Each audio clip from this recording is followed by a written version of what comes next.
Check 1 2 3. Mic check 1 2 3 4 5 6 7 8 9 10.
So that's going to be you. Okay. That's going to be Eric. We'll Okay. keep him on for now. Go ahead.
Test, test, test.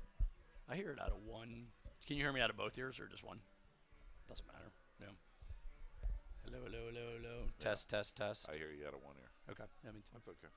I'm Testing. better. I'm better in one ear anyway. See this So thing? Lauren You can't was deal just with it. saying 2016 from here, 220 from Wright State, orthopedic, no, sports medicine fellowship. Okay. At the clinic. Okay. And are you doing? Do they have what pro sports and college sports do they have? Yeah. Okay. Oh, interesting. Okay. Yeah, that's funny. Okay. Yeah, John Carroll fits right in there. Yeah. Right. Let's see. Hold on. Let's see.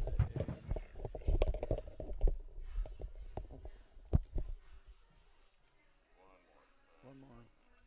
I'm afraid to unplug. No, that's cheesy. That plug.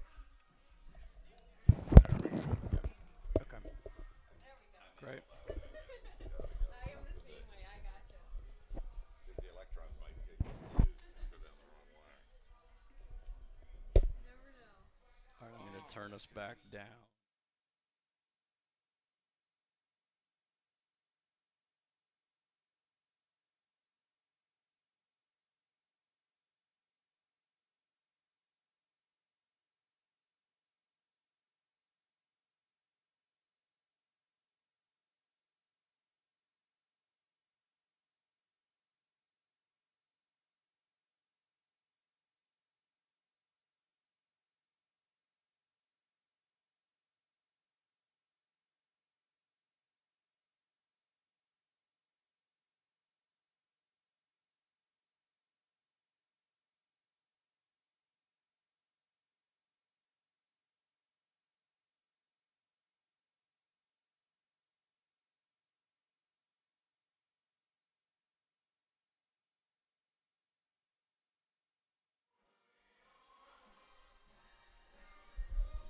Well, live from Case Western Reserve University in Cleveland, Ohio, welcome to campus. Kicking off the fall athletic season here as the number 2 Case Western Reserve University women's soccer team opens up their season. Michael Goldberg, along with my good friend and color man, President Eric Kaler. Eric, great to have you back in the booth. It's great to be back here, Michael. You know, we finished the season here, regular season, with the win. The team went on, did some great things in the tournament. It sure is nice to be back here for the opener this year. Yeah, so we last sat in the press box. We'll have a few special guests, some former players joining us throughout the broadcast. We all watched what I think was the quarterfinal matchup where the Spartans came back from 3 goals down against Hobart William Smith last year. So Lauren, Meredith, Eric, myself, Emily Dickens all watched from the press box last year before the team made it to the Final Four, where they won their semifinal game but then lost in the finals to Johns Hopkins. Eric, it's really been a banner time for athletics for the Spartans. You earlier tonight you picked up our first team championship ring, which is about the size of your hand. So talk about spending some time with the men's tennis team earlier today. I'll do that in a minute, Michael. But first, let me comment on the Hobart victory. If I remember correctly, we came back to win with 4 goals, and they'd given up 3 goals all year long previously. Yep. So it was a heck of a performance by our team. Super proud of how well they handled that and how far they went. And of course, our tennis team, men's tennis team, managed all the way. Everybody else is second to them last year. First team championship, national championship for Case Western Reserve in history. It's really quite a remarkable achievement. Great players, singles champion, team champion. It's a nice thing. I joked with the coach over there that they brought back more NCAA trophies last year than we've had in all of them before. It's not quite true, but there's a lot of them. And you're right. I did get some lovely bling. It says national championship on it. It's got the date and other ornamentation that'll remind us of the great run that this team had. And it's so important to the reputation and public presence of the university to have such accomplished student athletes as part of our family. It's absolutely wonderful part of what we do. And speaking of student athletes, I'm going to turn my microphone over for a second to Lauren Wishman, who's a graduate of the university, played on the women's soccer team here, graduating in 2016, went on to medical school, and is now in an orthopedics fellowship at the Cleveland Clinic. And Eric, as I pass over the microphone to her, what's it like to see our student athletes sort of leave here and off to go to things like medical school and into their careers? Well, first off, Michael, it's no surprise.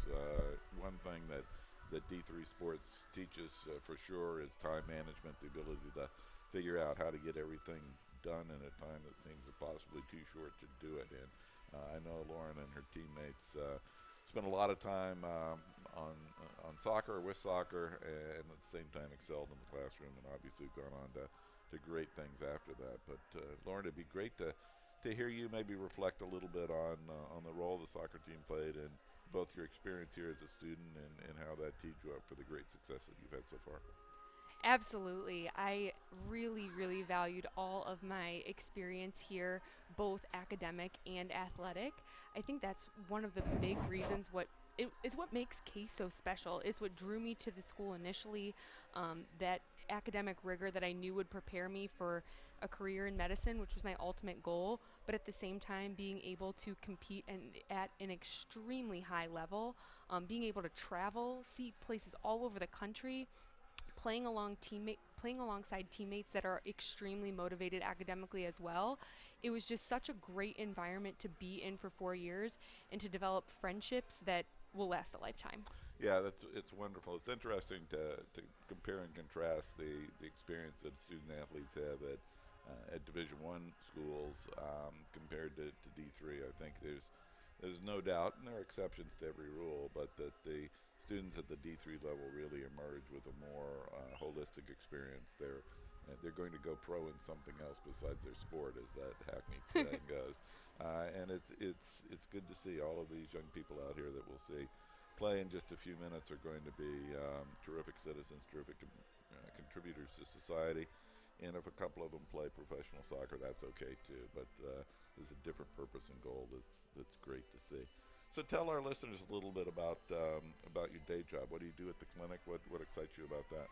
Absolutely. So I am in my last year of training in medicine. It is quite a journey to go through medical training, 4 years of undergrad at Case, 4 years of medical school. I did 3 years of family medicine residency, so completed that at Cleveland Clinic.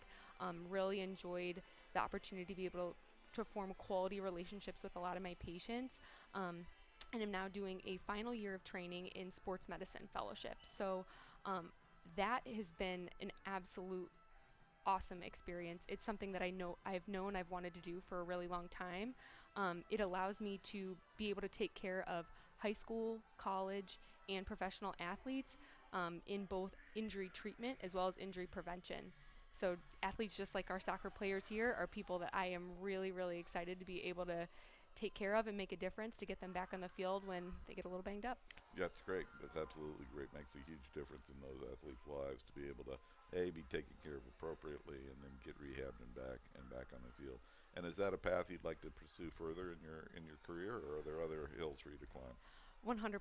I definitely see myself ideally being a physician advocate for athletes at ideally the collegiate level, taking care of both musculoskeletal injuries, but also other things that are really important to athletes. Things that you may not necessarily think of: concussions, mental health, nutrition. Aspects that are absolutely essential for athlete performance are things that I am really passionate about being able to help improve and optimize for athletes. You mentioned concussions, and as you probably know, the NCAA is actually carrying out the largest scale concussion research project in history. A lot of NCAA athletes enrolled, members of the military academies and others. So they'll have a longitudinal study that I think will be very revealing as to the long-term impacts of concussion. And playing soccer is also a pretty good way to get a concussion. Did you ever have that experience as a player? Unfortunately, I did. I did actually have one my senior year here, which was I I wouldn't wish it on anybody. It's so challenging, especially as a student here at Case, where you are involved in rigorous academic classes, and not being able to use your brain is absolutely really, really challenging. It's something that I think is just so important to be able to help athletes navigate, because it can be such a challenging road to be able to face. We do a ton of concussion screening, being able to assess, get baseline levels for people to try to get objective values for some of these things, because it can be, it's such a new and constantly evolving area of medicine.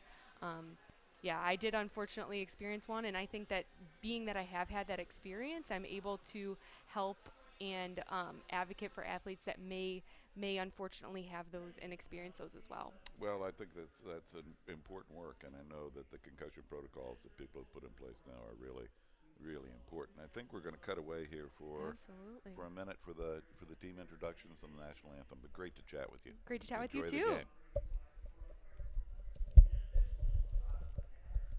Well, thanks, Lauren, and thanks, Eric. As Eric mentioned, we're going to pause in a second for the introductions of the team and the national anthem. Coin toss going on right now. Let's see if we won the first scratch here. So Case playing in their home whites with blue trim. Is our new Case logo out there as we pause for the national anthem?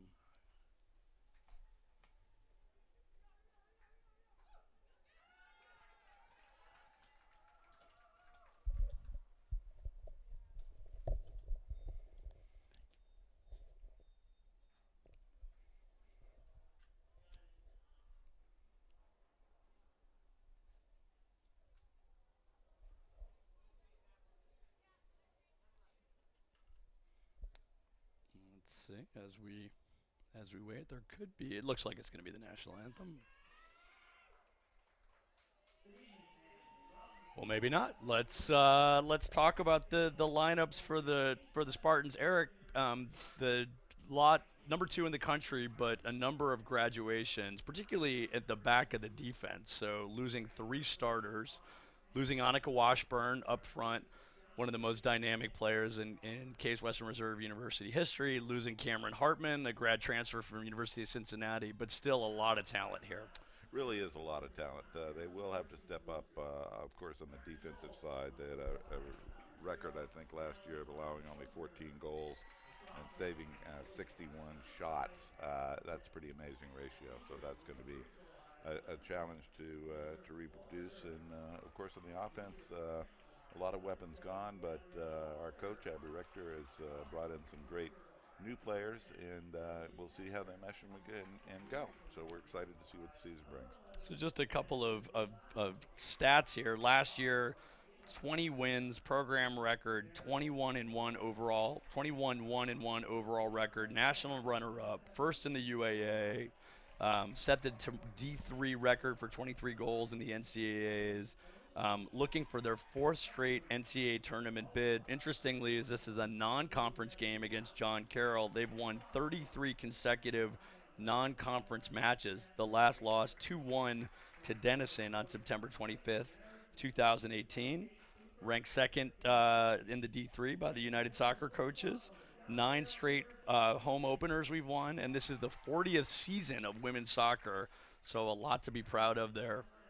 Well, Michael, you remind me of why we like numbers so much at Case Western Reserve. Those are great statistics and great bits of history for us. And before we start off in the perennially tough UAA, we do have 9 non-conference opponents to play, and we'll play this match and then 3 of the next 4 here at home. So the weather's beautiful, a great night to come out and enjoy women's soccer and look at the schedules coming forward and try to make an evening out here with your family. It's a beautiful, beautiful field, beautiful game. Well, the good news is the sun is shining. The bad news is it's shining right in our eyes, as Eric and I with our sunglasses. We'll do the best we can to the home audience here as we try to see the numbers on the John Carroll women's team. Let's talk a little bit about John Carroll for those tuning in that may not be familiar with John Carroll. Right down the road, located in University Heights, a great Jesuit school.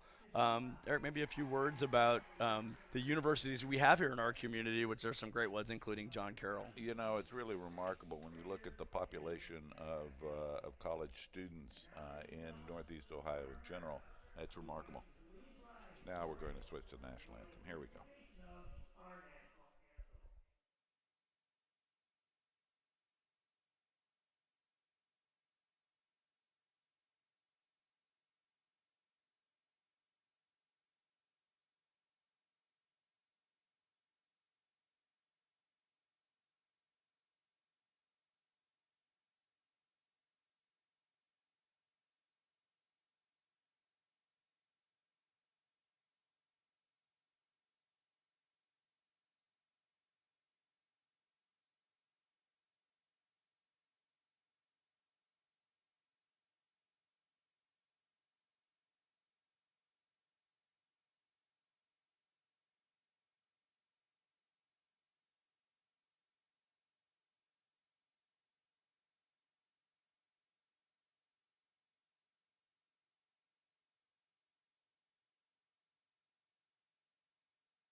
Well, welcome back to Case Western Reserve University here in Cleveland, Ohio.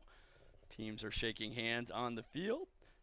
Just coming off a World Cup, Eric, one interesting trivia tidbit as it relates to Case Western Reserve University alumni. The referee, the first time ever in history that an American referee refed the World Cup final, and that's one of our alums, Tori Penso, who got her MBA from Case Western Reserve University.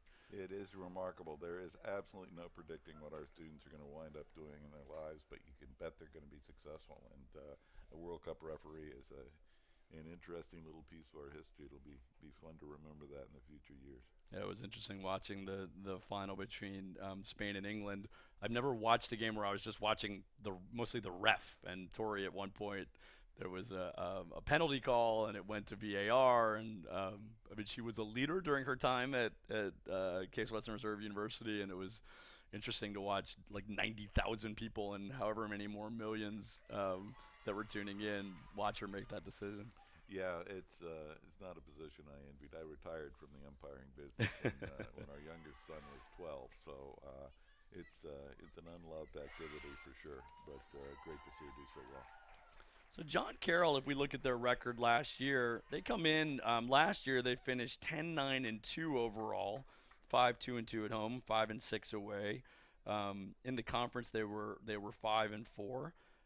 So a good team. This will be a test for the Spartans. Spartans favored in this match. They've beaten John Carroll in their previous matchups, but expect a good competitive game here today. Well, you know, the first game of the season is always, it's a toss-up. This is Abby Richter's second year as her coach. She's beginning now to shape the team more as her own.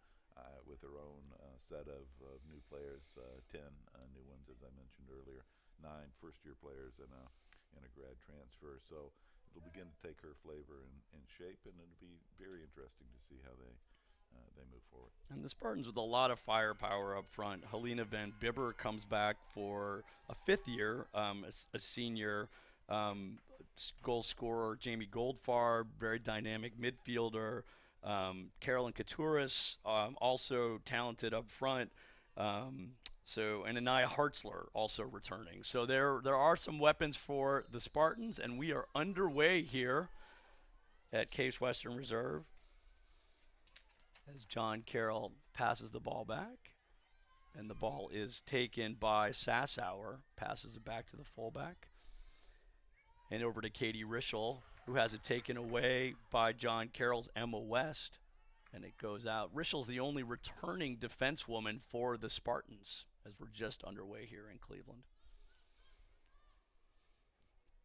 Ball goes back to Taylor Welleber. A Good challenge there by Alexis Sassauer.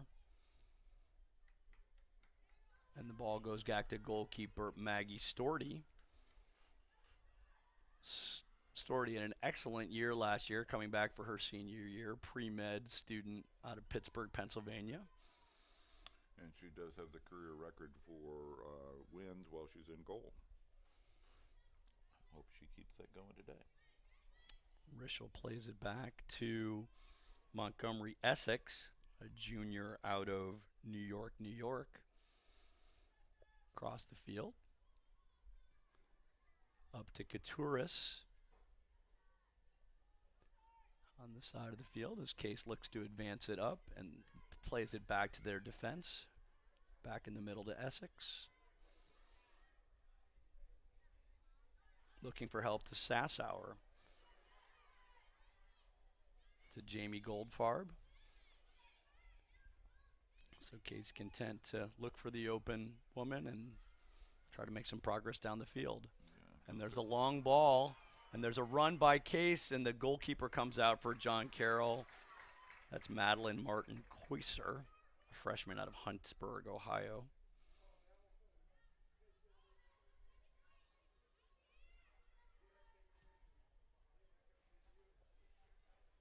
At midfield, good fight by the defense of Case.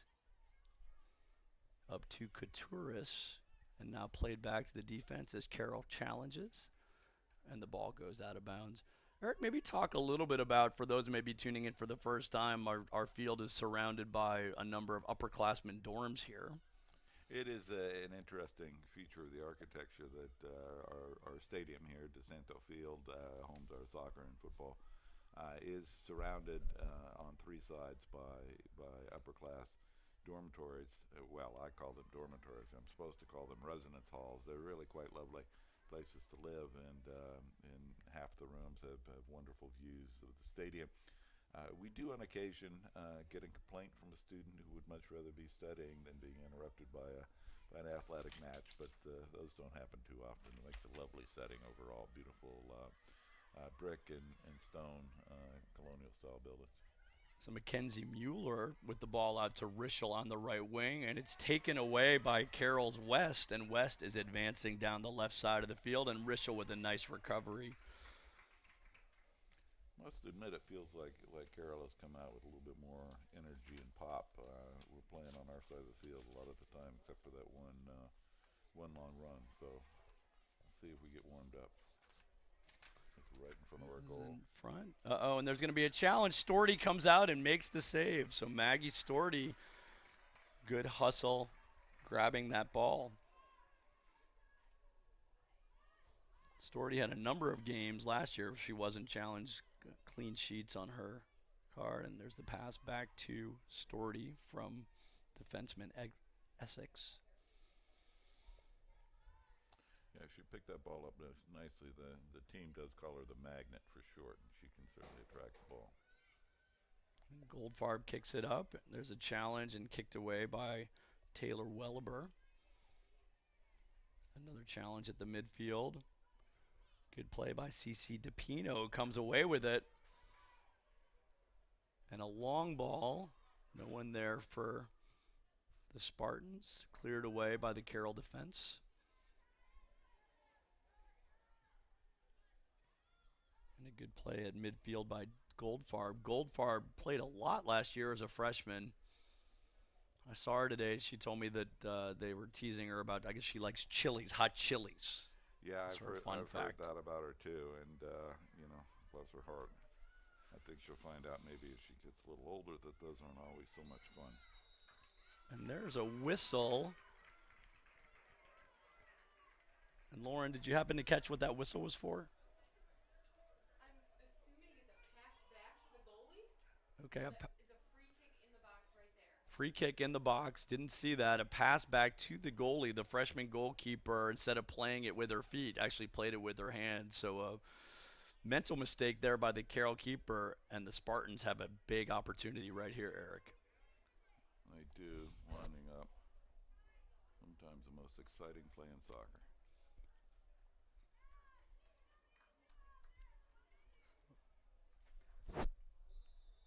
And there's a pass and a shot on goal, saved by the keeper. It's out in front, rebound, and it is corralled by the keeper. So that keeper for Carroll, Koiser, really makes up for her mental error by blocking a straight-on shot.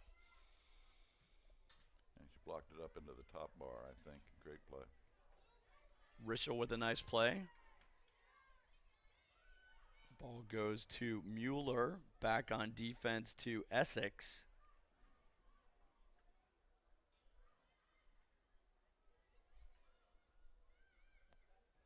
Case will kick the ball back to Maggie Storty.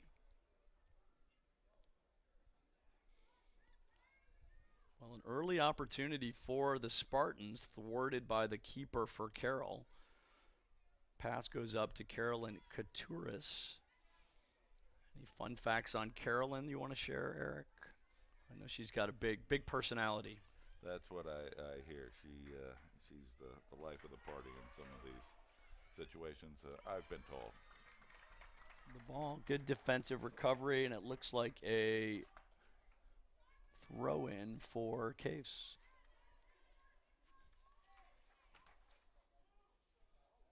Yeah, Carolyn Couturis, biochemistry major. And there's a feed in front to Carroll and cleared away by the Case defense. Nice play by Kat Teshuris. And that's going to be the first corner kick of the game going for John Carroll. Sorry, that's CWRU House. Sorry for the pronunciation, for the family that may be listening. Kat CWRU House is a freshman, first-year student defense player from Akron, Ohio, Revere High School. And there's the ball inside, knocked away, still in the box, and Storty will grab it. So early pressure by Carroll. Yeah, they are keeping the ball down our end of the field, and they've had some good plays on goal. 37 minutes to go in the first half. We're just underway here at Case Western Reserve University. It's the home opener for both of the teams. John Carroll coming down the street in Cleveland to play against Case. Goldfarb advances and has the ball and passes it back to the defender. And there's a nice pass across the field to Sassower. Sassower makes a nice move and gets it to Goldfarb. Goldfarb on the move. Good challenge there by Emma West and taken away to Meredith Colian. And the ball goes back to Maggie Storty.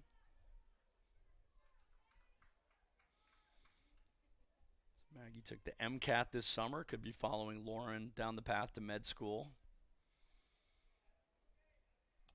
Well, she would not be alone. About half of our students show up as first-year students with an intention of being pre-med. That crowd thins a little bit after they encounter organic chemistry, but still a large fraction of our graduates are involved in the medical field in one way or another. It's nice to see. So Goldfarb with the ball at midfield, plenty of space. Kicks it on the side to Sassower. Sassower looking to advance with the right foot. Looking for help. Advances it in. Is going to try to cross it. Nice cross, and there's a shot, and it just missed it. Great cross by Sassower. Unfortunately, Spartans not able to get a foot on it. No, Alexis has been having a really good game so far. Strong on this side of the field. Beautiful cross. She appeared in 2 games last season, so this could be a chance for her to break out. So Carroll drives it downfield, and good advance and kicked out of bounds by the Spartans.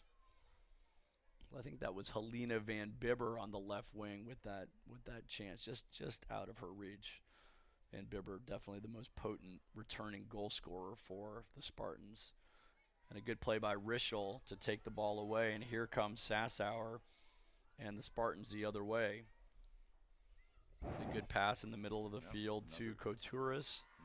On the side to Van Bibber, and it's taken away by John Carroll, kicked out of bounds.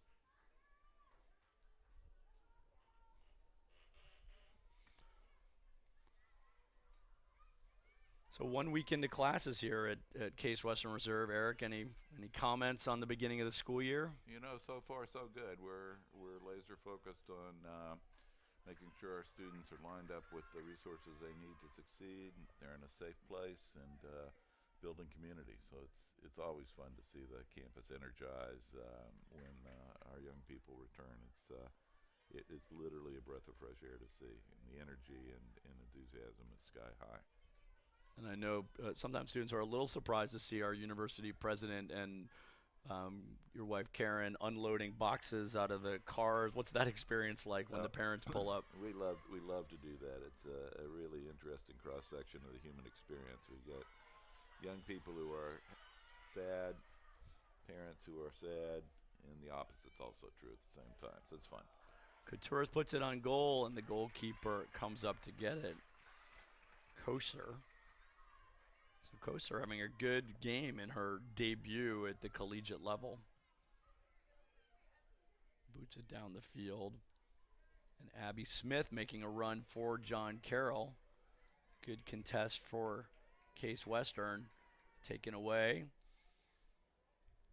I believe that's Van Bibber. There's the throw in downfield. To Couturis. A little hard to see on the other side of the field with the glare, but beautiful night here in Cleveland, Ohio.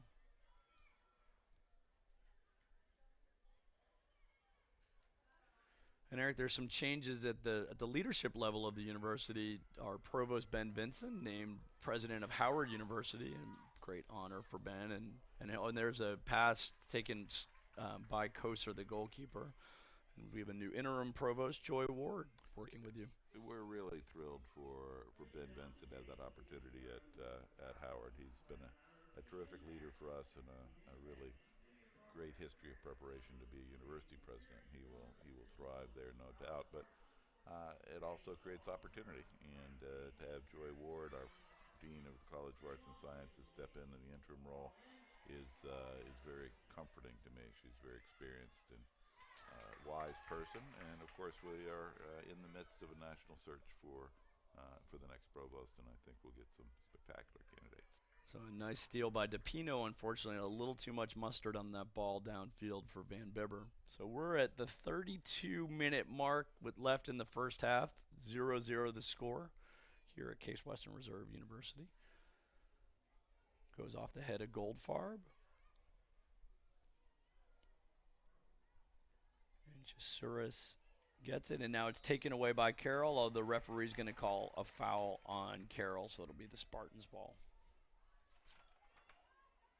Yeah, that was a little bit of a, excuse me, kind of move there, but the referee was right on top of it. If you're going to do that, you probably shouldn't do it right in front of the referee. So, little change of possession there, and ball's over to Stossauer again, and here goes Couturis with the ball down the right wing. Nice move, and is going to kick it in the middle, looking for help. Good play by the defender who knocks it away. So this will be the Spartans' first corner kick of the game.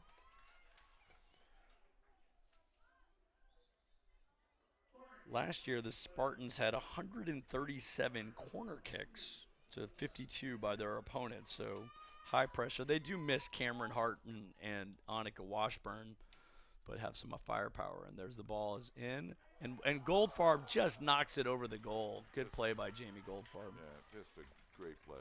Great corner in, right where she wanted to put it, and just so close. So Annika was recently nominated as the UAA representative for, I think, Female Athlete of the Year. Annika took her talents to Microsoft after a great career here as a Spartan, if she's listening today, from her cubicle in Redmond, Washington. We'll wish her the best if she is, and we'll wish her the best if she isn't. It's just another example of the great alumni talent that we have across the country. So the Spartans play it back to the defense. Essex with the ball. Passes it across the field to Rischel. Rischel upfield, and DePino making a run, trying to chase it down before it crosses the line. And she gets there, crosses it in the middle, and a good attempt, but knocked out. Couturis was there but was unable to put it on goal. And it looks like it's going to be a corner. It looks like the Carroll defense knocked it out. That was a great run to get in front of that ball. A lot of athleticism in our players. So Sassower will take it from the corner.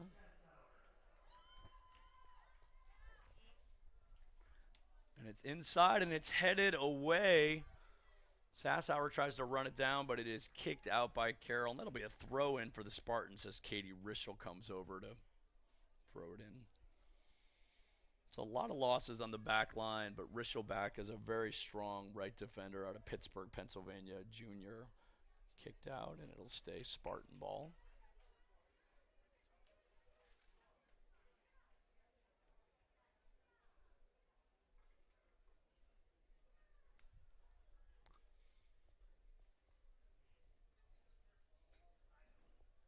There's the throw in.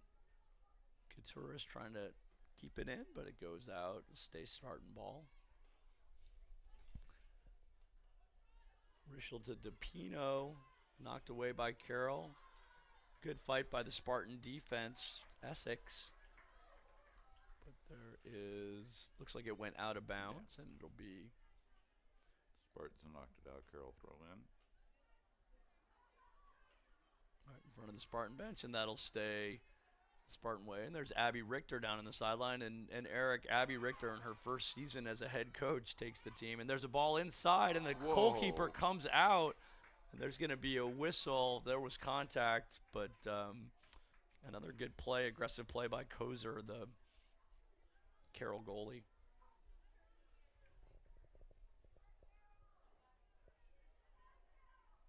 Collision with Van Bibber, who gets whistled on that play. So the Spartans have had some attempts down here, just haven't been able to put anything in the net. Yeah, they have come to life. The first 5 minutes, I think they were a little slow, a little tentative, but the past 15 or so, they've been playing well, and I wouldn't be surprised to see that momentum keep shifting Spartan way.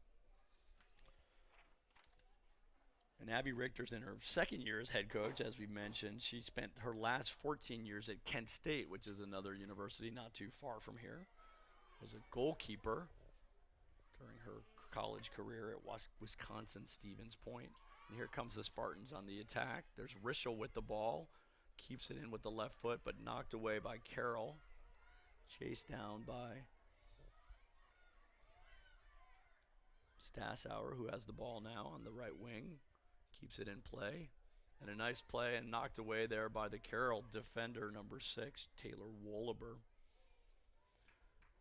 But the Spartans regain possession. Yeah, you mentioned Abby Richter as a goalkeeper for Wisconsin Stevens Point, which is one of 18 or so schools in the University of Wisconsin system. But the nice thing about her also is that she's not merely a soccer player, she's a Hall of Fame goalkeeper. So I think you'll see our focus on defense and steady goalkeeping continue to grow during her tenure here as our coach.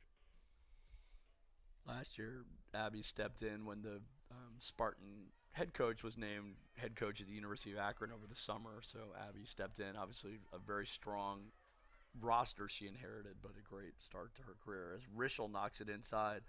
Head on it, an easy save by Kozer. So 26 minutes to go in the first half, 0-0 score as John Carroll going toe-to-toe with the number 2 team in the country, the Case Western Reserve University Spartans. I think there were more questions, Eric, going into the season about how the defense would recover with all the senior losses. Firepower still on the offensive side, but Case has struggled so far to get shots on the net. Yeah, that is true. I mean, 3 of the 4 people we've talked about were offensive players, but we'll see. It's early. Can't really extrapolate from the first 20 minutes of play, but as you say, Carroll is hanging with the number 2 team in the country, which is maybe a little bit of a surprise to some of us. So throw in for John Carroll. Good defense by Rischel. Knocked away and back to Essex. Essex to Goldfarb. Goldfarb in the middle of the field with some speed.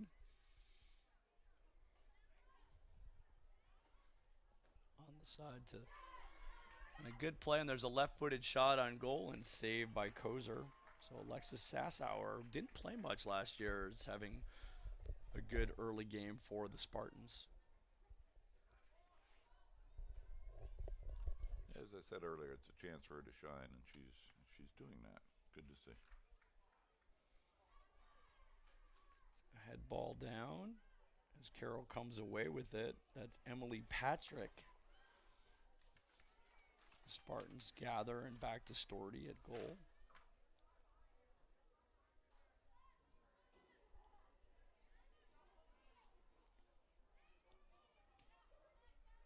Looking downfield, intercepted, and there's taken by Sassauer.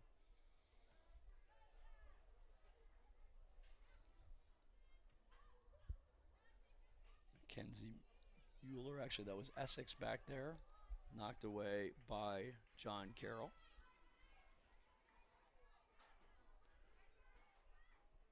Rischel to Couturis, but knocked away by Carroll. Van Vibber trying to knock it away. And Carroll boots it downfield. And that's going to look like it's going to roll out of bounds. It'll be a throw in for Katie Rischel.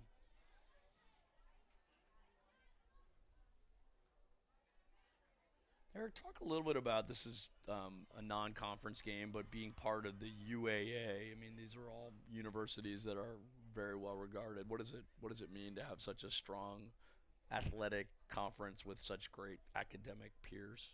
You know, I think it's very significant. We actually, is that a foul? It's a good foul on Carroll. The other presidents and I talk about that frequently. We think it's an important part of our reputation. It's an important part of attracting a student to any one of our schools. That is the opportunity to play their sport at the highest level, which the UAA is in Division III, and get a great education. And as Lauren was mentioning, getting to travel to some interesting places. We play that was. So Jamie Goldfarb not being knocked around. Eric, you before coming to Case Western Reserve University, you were president of the University of Minnesota, Power 5 conference. Lots of changes happening in the NCAA. I don't know if you want to care to comment. I mean, we just heard today that Stanford, Cal, and SMU are joining the ACC. Talk about some of the realignment that's happening and what the dollars behind football money are doing to college athletics. Well, you're exactly right that the dollars are doing something to college athletics, and I think a lot of people are gonna miss the traditional games, the traditional rivalries. Cal and Stanford, I don't think have a whole lot to do with the Atlantic Coast, but they're going to play in the ACC. Big impact on travel time and expense, time on the athletes spend traveling. It's going to be interesting, and you're absolutely right. I think everybody agrees that the driver is the revenue from media, TV in particular, which will distort some of the economics and make for, as they say, some strange bedfellows. You know, I was thinking about it because of Lauren's comment about traveling. I mean, the UAA means travel, right? I guess the closest school to Case Western in the UAA is Carnegie Mellon, but the thought of a Stanford University student athlete having to, the majority of their games are going to be, coast-to-coast flights. No, it's hard to think of, and the Big Ten's got the same pill to swallow with the addition of the California schools and others. So, it's just going to be I think a qualitatively different experience for the athlete and for the fan. The math just doesn't work to have Nebraska and Iowa necessarily play each other every year, and it's a big traditional rivalry. Those will be under tension and will need to come. And so, as I said, I think people will ultimately regret what they're missing, but the dollars are enormous. You're talking about now, $75 million a year going to each member school of the Big Ten. It's enough money to change people's behavior, and it has. Sure.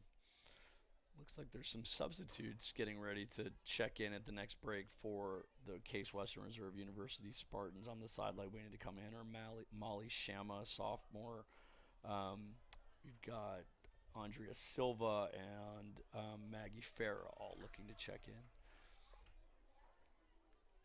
And the change for you, Eric, going from D1 to D3, talk about the pressures of being a president, obviously are very different on a whole bunch of fronts, but let's maybe from the perspective of student athletics. Yeah, the high-profile sports just get a lot of attention. They're high-profile sports, I guess I have to say, and so who your football coach is and how many millions of dollars you're going to pay him is front-page news. Newspaper reporters literally follow you around and track your airplanes if you're looking for a football or basketball coach. It's in some sense a higher pressure game than pro sports. Because you do maintain that's the student athlete at the center of what you do, and the idea that they are also getting an education as well as an athletic experience makes it a little more complex. But it is something I have to say that's exhilarating for a while when you do it, and something you ultimately then don't miss at all. Right. And this, I mean, it's. I know you and our athletic director, G.J. Shelton, Joe, because you both came here about the same time. I mean, we've had a great run of success with women's soccer and men's tennis and softball and others. I mean, talk about kind of the gratification you get, whether it's a D3 tennis championship or kind of success at a D1. Well, it's great to compete and it's great to be able to play your sport. But not everybody says out loud, but it's true that it is better when you win. It just is. And it's fun to see our student athletes have this kind of success. It's really the kind of success in the team experience that lasts through a lifetime, as Lauren was mentioned earlier. It is over time a transformative experience, and it's important for us to do it well. So checking in is Silva, Farah, and Shama. Taking a breather for the Spartans is Helena Van Bibber, and can't see who else checked out, but some fresh legs out there, Eric. Well, it is the first game of the season, and you can practice and practice, but there's something about that game experience that suggests you might want to rotate players out at about 17 minutes left in the first half, and that's of course what Abby's doing. So 0-0 here at Case Western Reserve University. Beautiful night here on campus. And Michael, you and I are both excited that sun is going to go down over that building in about 10 minutes. We'll be able to see I do apologize. Field. I don't know if our home viewers can see what we're seeing, but yes, hopefully in about 10 minutes, we'll be able to actually see the other side of the field a little bit better. So,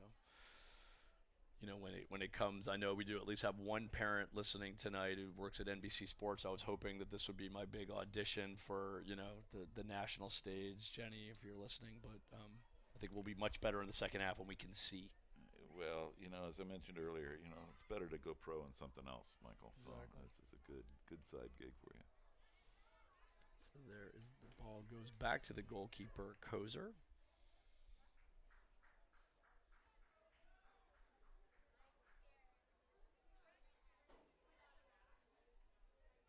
If you would have told me, Eric, when I was a broadcaster in college, and my dream was to be Bob Costas. So if you would have said you're not going to be Bob Costas, you're going to be a business school professor, I'm not sure how excited I would have. But I do like the switch. So Bob.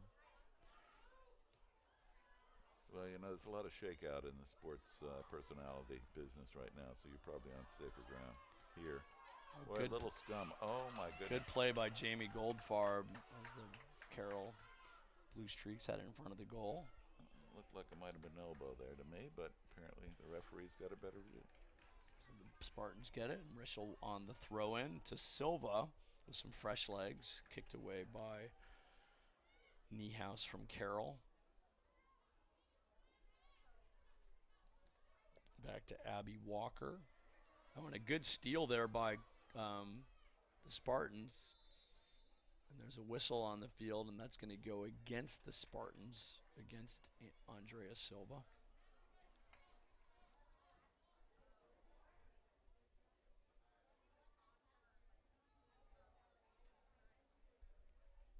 So 15 minutes to go in the first half. 0-0 score.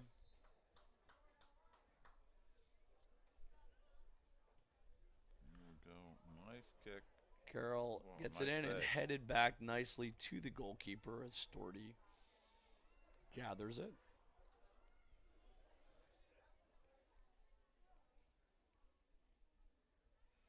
On the opposite side of the field, and here go the Spartans on a little bit of a run. Yeah, nice 3-on-3 breakaway here. Down the left side, that's Molly Shama, and kicks it in, and it's out of bounds. It's going to be a corner. Nice run there by Molly. Couldn't quite get the corner for a cross, but it's set up nicely here, so we'll see. So Molly from Scottsdale, Arizona, sophomore neuroscience major. Only appeared in one game last year. She must be happy to be out of the Arizona heat here in Cleveland.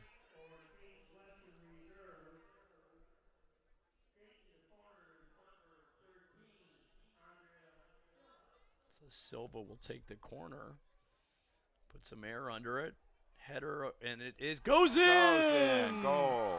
Goal for the Spartans.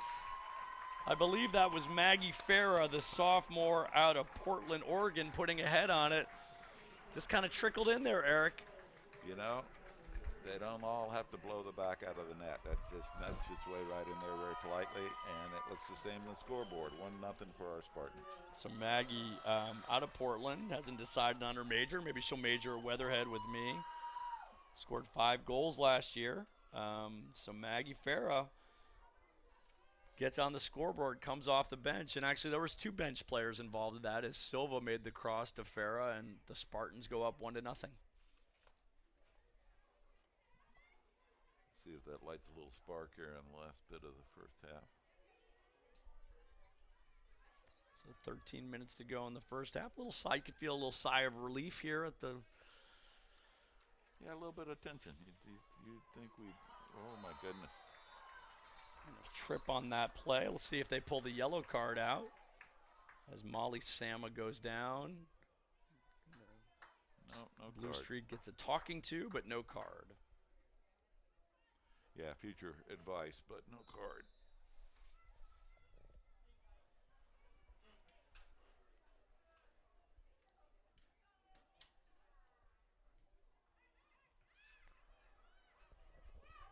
And Hartzler with the ball in front. Goes to Goldfarb, I believe. Kicks it back out. And there's a left footer by Goldfarb over the post. Wow, great attempt there. That was a great attempt. That had some mustard on it too. That ball was nothing polite about it. It was going in if it got there. Yeah, Jamie Goldfarb had a great first year. Student worker at the Student Affairs office at Weatherhead. I was going to see someone today, and Jamie, I said, I'll see you tonight on the field. Lovely young woman, very poised.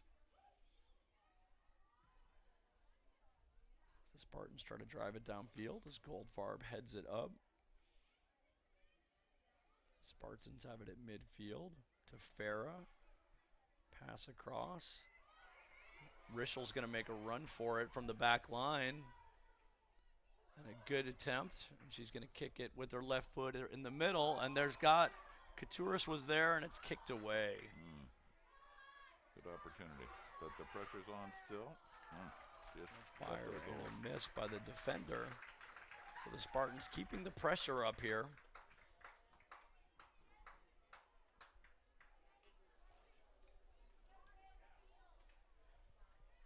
Good crowd here on hand as I see you peering out there, Eric. I was just looking at the applause was hearty and good. 300 people or so out here on a beautiful, beautiful summer's night in Cleveland. So Essex skips the ball back to Storty. To Chasucha Ruhaus. Ruhaus gets it on the left side. And the Spartans looking to create a little bit more offense. Kicked out of bounds.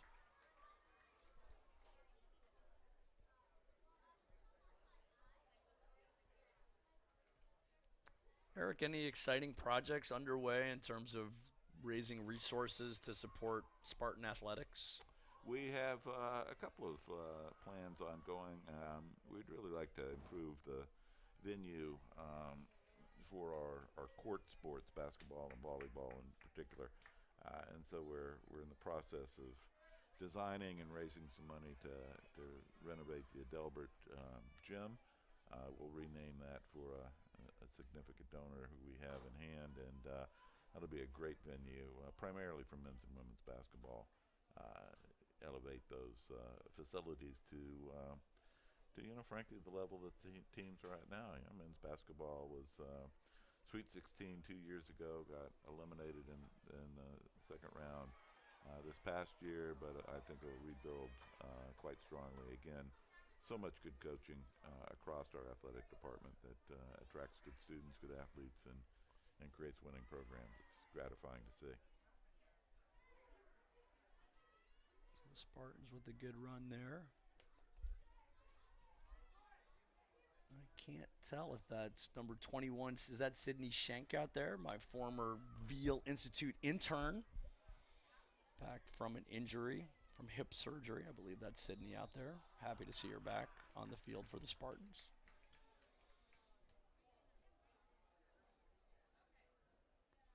And we were just saying as we hit the age where we can't see quite as well, Eric, these numbers are a little hard to see, but I'm pretty sure that's Sydney Schenk. Yeah, thank you, Michael. I thought it was just me, but the combination of the light and conditions are making it hard for me. Fortunately, I got you to do the play-by-play. Exactly. So the Spartans fighting for the ball at midfield, kicked across. Farah comes up and gets it. Yep. But taken away the other way. That's Alyssa Soltis who's out there for the first time for the Spartans.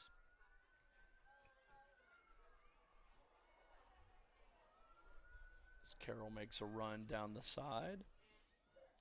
Kick back to Maggie.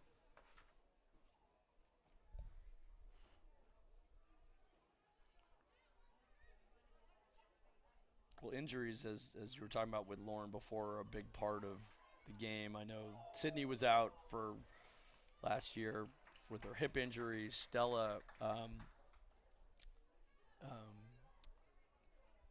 Sophia Stellabot from New York City was out with an injury. So a lot of these girls worked super hard to get back on the field this year. Oh, a nice pass there to Silva. Oh, and a little too much mustard on that ball. Good idea. She tried to hit Sydney heading down the field.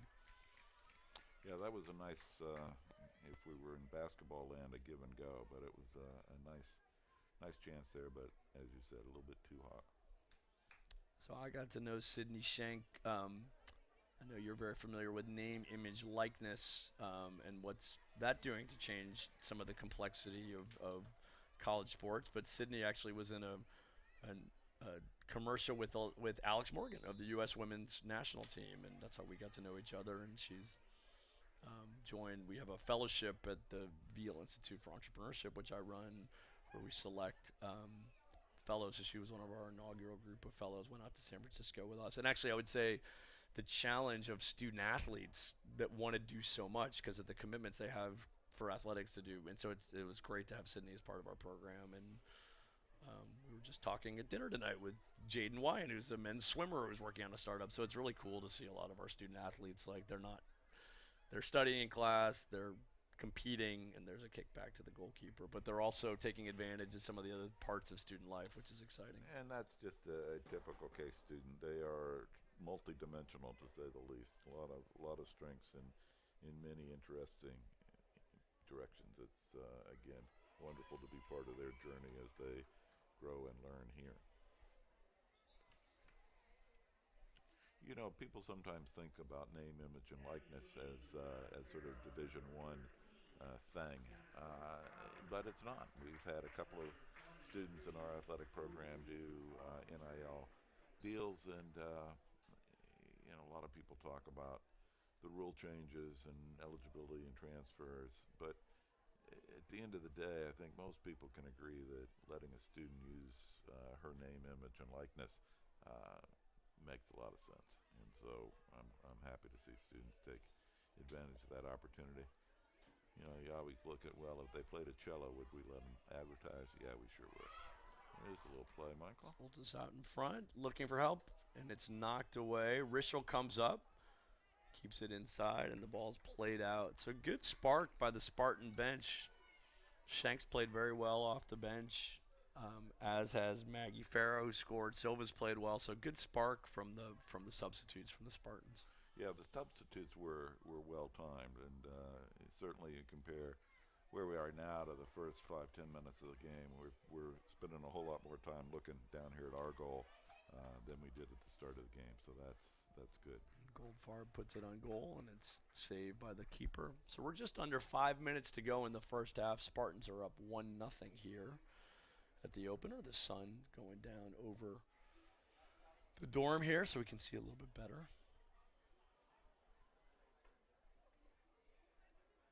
And the Spartans keep it alive down the left side, and then knocked out. It's going to say Spartan ball. So is it 2 years here in Cleveland so far? Yeah, this is my third year as president here, and it's been a great role. It's a wonderful place, wonderful community. Those of our listeners who haven't spent a lot of time in Cleveland have missed a great opportunity. It's a wonderful city. Great sports teams, obviously, but theater and the outdoors, restaurants. It's a full package. So Silva with a nice shake and bake and puts it in the center and knocked away by Carroll. So nice move by Silva, and looks like she'll take the corner. Last time Silva took a corner, it was a goal for the Spartans as Farah knocked it in.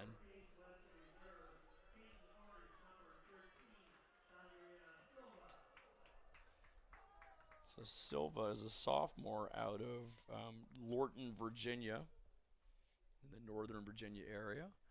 She puts it up, and that one is knocked away and knocked out of bounds, and that'll be a throw-in for Silva.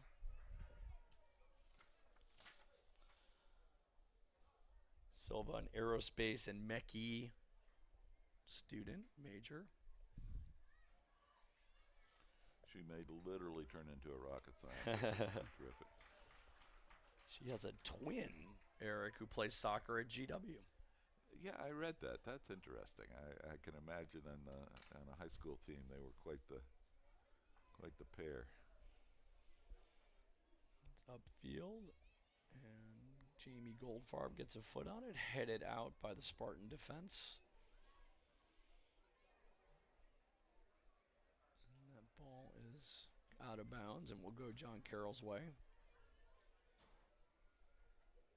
Carroll just hanging around. I mean, clearly the Spartans are the better team, but I think we'd all feel better if there were two on that scoreboard instead of one.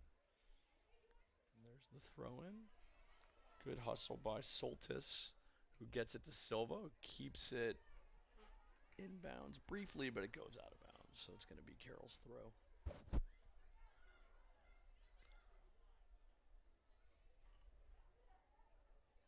Silva fighting in Essex with the ball, and Silva comes away with it, although there's going to be a push, I think, on Essex.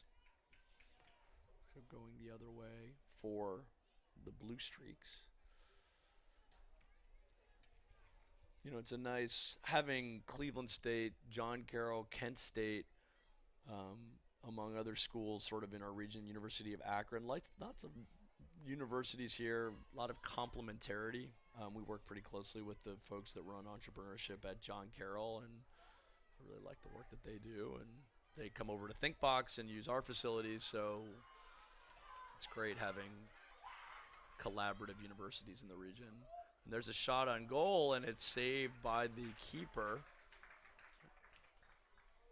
We'll get the halftime statistics, but the keeper's been busy down there. Yeah, people don't usually think of Cleveland or Northeast Ohio as a college town, but the truth is we have a very large number of students distributed across half a dozen, 15 or more universities. And they're going to whistle Carroll for the foul. Good hustle there by Silva. And Katie Rischel will play it back to Silva. Just 1 minute left and knocked out of bounds. So corner kick. Spartans are going to need to hustle a little bit as the Clock is ticking down, and Silva has the ball.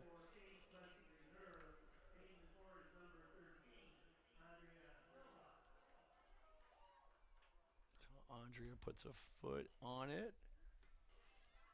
Goldfarb there, but it is knocked away. And here comes Carroll, and they have numbers. Here comes Carroll the other way.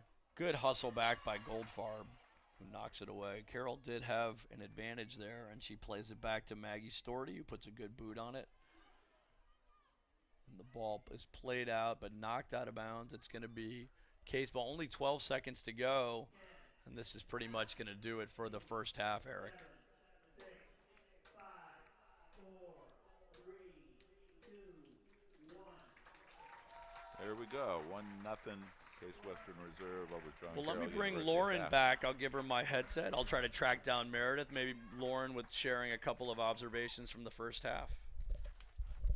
Thanks, Michael. Lauren, love to hear your perspective. I saw it as a ebb and flow initially, but pretty heavily our way in the last 20 minutes or so. Is that how you saw it? I agree. I think the Spartans did a fantastic job with possession. You could see the confidence that they had on the ball, being able to connect with one another. You can kind of sense that they probably have a fantastic relationship and bond outside of the field just by the way that they were able to read each other's minds, find feet, be able to switch the ball from one side of the field to the other, be able to vertically, with forwards and defenders, being able to play off of each other. Rishel making runs all the way to the end line here. I mean, I think they did a great job with really working together. Really the only thing would be to continue to finish in that final third, which thankfully they were able to do, put one in the back of the net. Yeah, it is sometimes the case. I think that it takes a little while to get your shooting eye back. Do you think that's true in soccer, and maybe what we're seeing here is just don't have the experience to get that bang timing just right? I completely think so. I think you're exactly right, especially with just first game jitters, right? I mean, getting back on the field after such a fantastic year, getting their footing, get back in their groove, and I think they're able to do that. I'm curious to see how the second half goes and if we can open things up. Yeah, it will be interesting for sure. And of course, this is the first step of the journey for all seasons. And I would imagine, as a player, it was helpful for you to get the kinks sorted out in a pre-conference set of games, so you're very confident and squared away going into conference play where it matters a little bit more. Absolutely. I think we do a great job of kind of having that really competitive non-conference schedule initially to be able to set us up for a extremely competitive conference. I mean, some of the best teams in the country. I remember one of the years, I think it was my sophomore or junior year, 3 out of the 4 Final Four teams were UAA schools. So the competition is superb, and thankfully we do have, I think you guys had mentioned before, we have so many really competitive local schools as well, all within the Cleveland area, Northeast Ohio, or even just a couple hours away in Columbus, to be able to get us ready for conference play.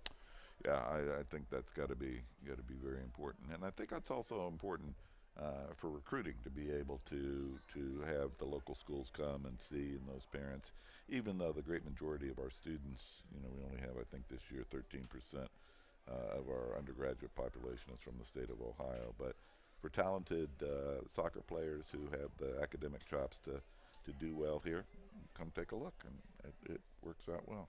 We've got the first half stat sheets in, and it'd be interesting to see. They've credited Crosser with 4 saves and Maggie Sorty with no saves. So as predicted, the balance has certainly been on the offense for us.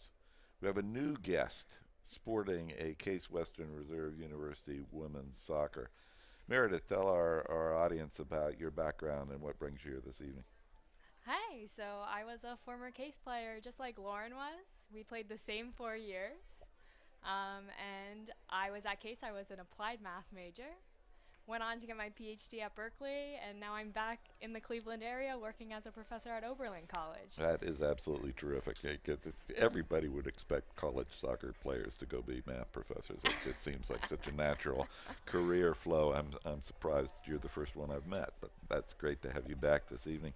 Can you tell our lay audience what mathematics you do research about is around? Sure. I work in an area called mathematical physics, and I do a lot of probability. So I take problems from statistical mechanics and look at them, but from a mathematics perspective. So we really look for exact solutions to these problems.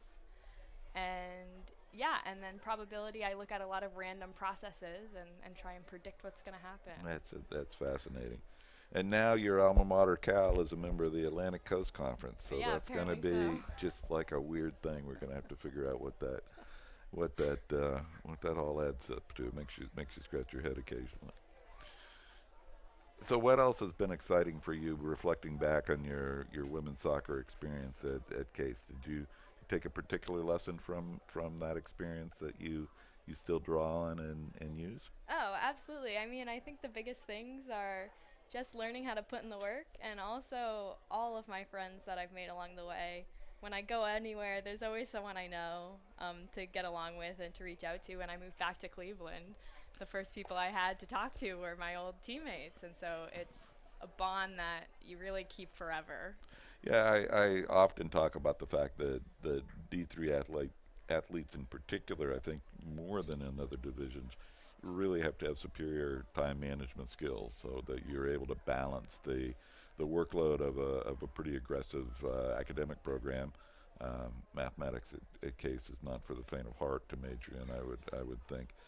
Yet at the same time, the time responsibilities of a team sport and just the elements of life. So sometimes at D1 schools, the academic portion may take a little bit of a backseat, and you're more focused on what you need to do to excel at the top level. But here you need to balance all three, and I would think that time management would be a very important skill to have. I wish I was a little better at it myself, but it's good to see. So when you moved to Berkeley from Cleveland as a graduate student, what was your biggest adjustment that you had to make? Oh, the biggest adjustment was probably finding a soccer team. As silly as that sounds, I think a lot of what I learned at Case prepared me for graduate school, and I felt independent enough to tackle that head on. And so it was just the transition was just finding your people and learning how to make things work. And like you said, time management was something that soccer really taught us. And I have a lot of respect for athletes, especially at D3 schools like I'm at now, because they put in extra work there. They really excel in the classroom. And I think all my teammates are excellent, both athletes and scholars. And well, and the ones I've met are also great people. So you get that balance of ability to get a lot of stuff done with while being pretty nice about it at the same time. It's a nice model to have.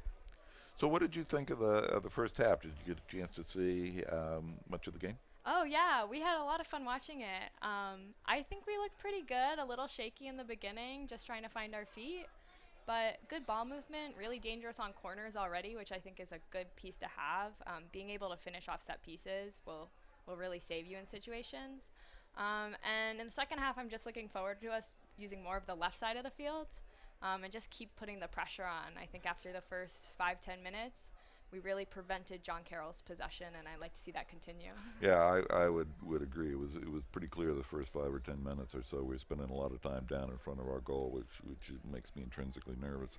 And the second part, much more down in the other end of the field. And I think some of that's jitters, first game jitters, as Lauren mentioned earlier, but also, um, it's the first game, and you've trained and you're in shape and you're ready to go, but you're playing real soccer for the first time, so getting your head around that, I think, is sometimes a challenge for athletes. But I think they'll come out strong in the second half. Our goalkeeper played well. They didn't credit her with any saves, and my ability to score a soccer game is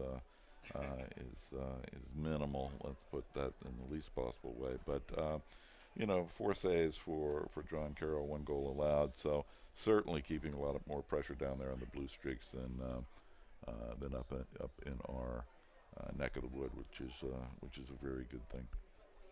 Yeah, and I think our crosses looked really good in that half, and I think they were doing a poor job defending them. So I think if we keep those up, more are going to go in. I think Storty definitely had a really nice, not save, I guess, but really nice cleanup at the Yes. beginning of the game, and I think that came in clutch. Having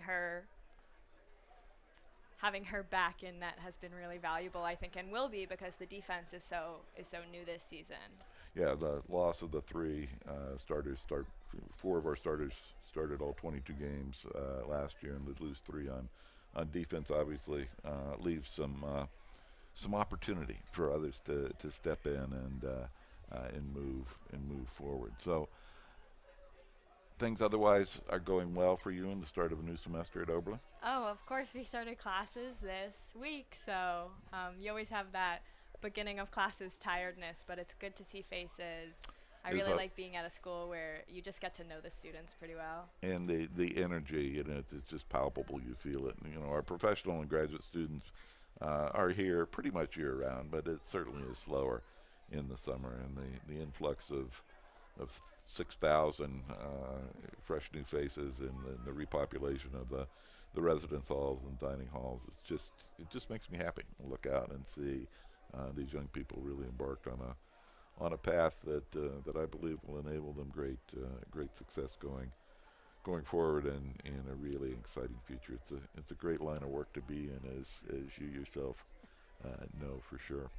Yeah, and Oberlin's an undergrad-only institution, a little bit different from Case, and one thing about it is at the start of the semester, it's like the town livens up again. You can see all your people. A lot of professors even will be a little out, disappear, travel for the summer, and so it's nice when everyone comes back and has that collective excitement. Yeah, the re-energy is great fun. So have you been involved with the soccer team at Oberlin in any way? Are you a secret coach, or you're just a fan in the stands? So I'm just a fan. I'll share no game secrets. But I do like to support them as well. I've been able to have a few conversations with the assistant coach over there, and I think they have a great squad, a great coaching crew, and so I'm excited for them to do well, except for when they play Case this season. Well, obviously.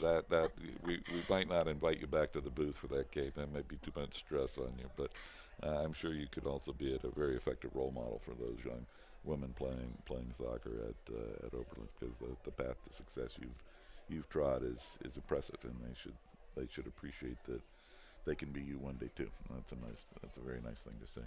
Yeah, and it's really great, and I've met a few other professors down there who are also student athletes, especially at the D3 level, and so I think it's cool for them to be able to look up and see that you can literally do any job. Yeah, it is fun to say, because not everybody wakes up in the morning as a fourth grader and thinks, boy, I want to be a professor someday. I don't think I did, but it's good to see how the different paths lead there. So, have you had much of a chance to talk to our still relatively new coach, Abby Richter, as she's settled into to a pretty successful first year? It's a little hard if you come in second in the nation in your first year. There literally is only one way to go, and it's going to be hard to get there. But have you had a chance at all to chat with her? Yeah, I was able to meet her last season. We had some alumni events and also just catching her after a few games. I like her a lot. I think her coaching style, she's very calm. She's defensively really sound, and I think that's great to start a team from the back. I think she always has a really organized squad out there. And so I'm excited to see her build. It's certainly really hard after you get to the national final your first year, but I think she's got a lot of talent, and I think they're really focused to grow, and so I think it's going to be another fun season. Reflect on your experience for our audience during the recruiting process and the decision to ultimately come here and maybe against some other paths that you might have had available. Do the facilities matter? The coach matters? The school itself matters? What you can study matters? Talk to us a little bit about what you do to ultimately work through that decision tree. Yeah, so for me, I came from Massachusetts here, and I was looking for a school that was going to really academically match me. And I knew I wanted to be in a new area. So for me, I was looking for teams that were competitive and had that competitive spirit, but felt that on the field and in the classroom. Mm-hmm. And so I was looking at schools of that nature, and Case really stood out in that light, where everyone was really academically driven and also looking for excellence on the field as well. And I love the campus. of Case, and I loved the people that I got to meet when I came to visit. So it felt like the right choice for me. And Massachusetts and Cleveland are just the right distance apart. You can get home when you want to, but if you don't, you don't have to. Yeah, so it's that's a always a good long knowledge. drive. It's a long drive, that's for sure. No, nobody's going to drop in. That's sometimes a good thing for college students. Yeah, and the great thing about the UAA was my parents could watch when we went to NYU and Brandeis, so they always made those more local trips to come and support.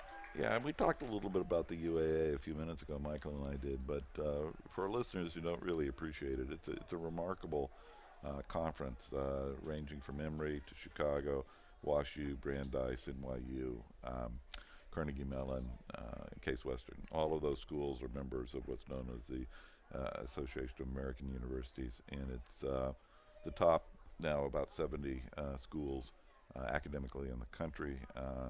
We're one of only 2 conferences in which every member of the conference is a member of the AAU, so it sets a tone of expectation for the academics, and we think that it enhances our reputation and experience to be able to compete against each other, bringing students with those sets of abilities that also want to play their sport and practice.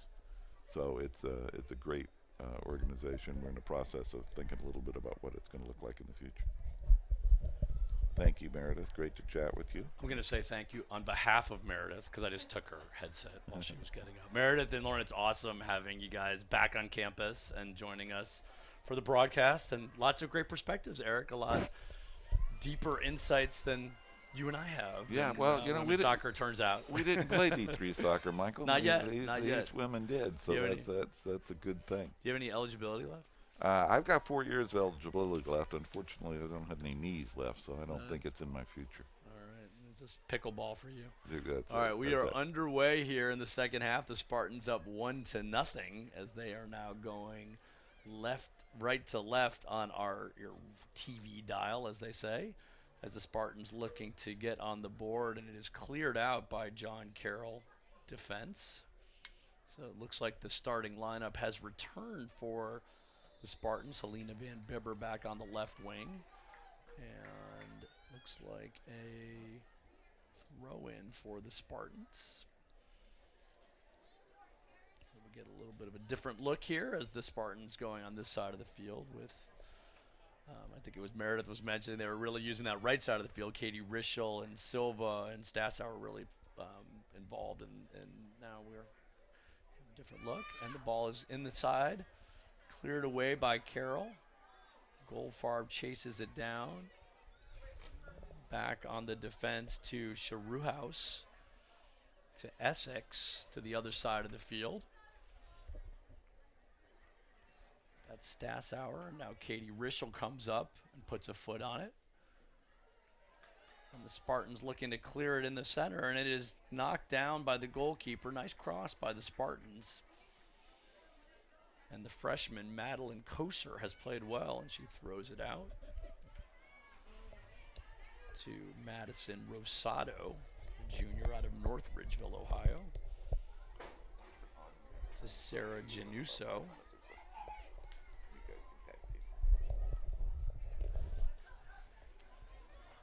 We're just underway here in the second half as the sun is setting. Beautiful sunset here. Labor Day weekend in Cleveland. The air show on display as the Blue Angels buzzing by at Delbert Hall today. Those were the Thunderbirds. It's the Thunderbirds this year. A good Air Force man would tell you, but it is interesting. I grew up on Air Force bases. My dad was in the Air Force, and that's a sound that brings back a lot of memories. It's always interesting for I think particularly our international students, because the Cleveland Air Show is right at the beginning of the year when first-year students come to Case, and the Blue Angels or the Thunderbirds, which practice, are like buzzing by our campus. It's a little disorienting. Yeah, I remember the first time it happened to me. It's you start to look for where the black helicopters are because you're not used to really having an F-16 fly over your house. But it's a great show. DePino with a pass downfield just outside of the reach of Van Bibber. Corralled by Koser, who's been busy. Koser had 4 saves credited in the first half. And as you mentioned, Maggie Storty, no saves, was active in having the ball passed back to her. House throws it in and knocked away. Couture's trying to run it down for the Spartans. Back to the keeper, kicks it away. Goldfarb puts a foot on it to Couture's, who goes down in a heap, and they're going to call, and that was actually DePino who went down, and there's going to be a free kick for the Spartans. So Spartans looking to convert on a set piece here. CC DePino, a sophomore out of Upper Arlington, Ohio, in the Columbus area.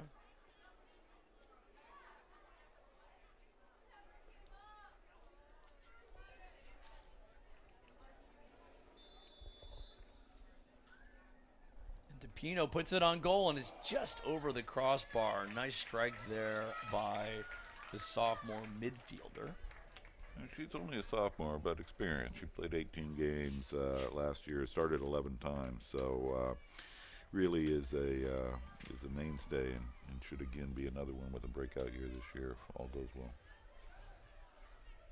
And Carroll knocks it away, and I think Lauren was talking about it, or Meredith, that, you know, good defensive pressure exerted on the offensive end. And there's DePino with a nice move, and she streaks toward the goal, passes it off to Van Bibber, kicks it with the left foot. Goldfarb has it in front, or Couture's has it in front, and knocked up by the goalkeeper Kozer and not corralled, but the Carroll defender knocks it away. So dangerous for the Carroll defense there, but the Spartans couldn't convert.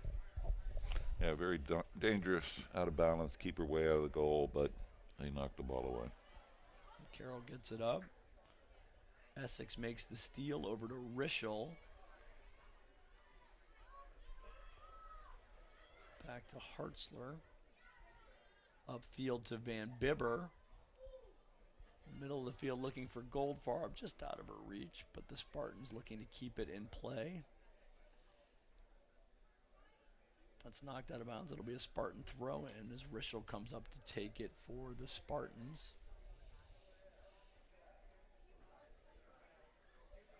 Rischel throws it in. I think it's Stassauer with the ball. It's knocked away by Carroll, and it'll be another throw-in. So time of possession very much in favor of the Spartans this whole contest.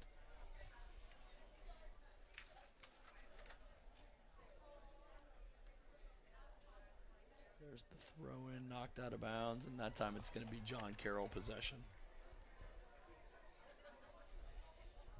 Michael, I'm going to step away and leave you in the good hands of Lauren and Meredith for some color commentary to balance your terrific play-by-play. Thanks for having me. Eric, thanks for joining us. I really enjoy our partnership. Best of luck with the best of the semester, and we will turn it over to Lauren, who will join me in the booth to fill your shoes. Yeah, great, Michael. Thanks for having me.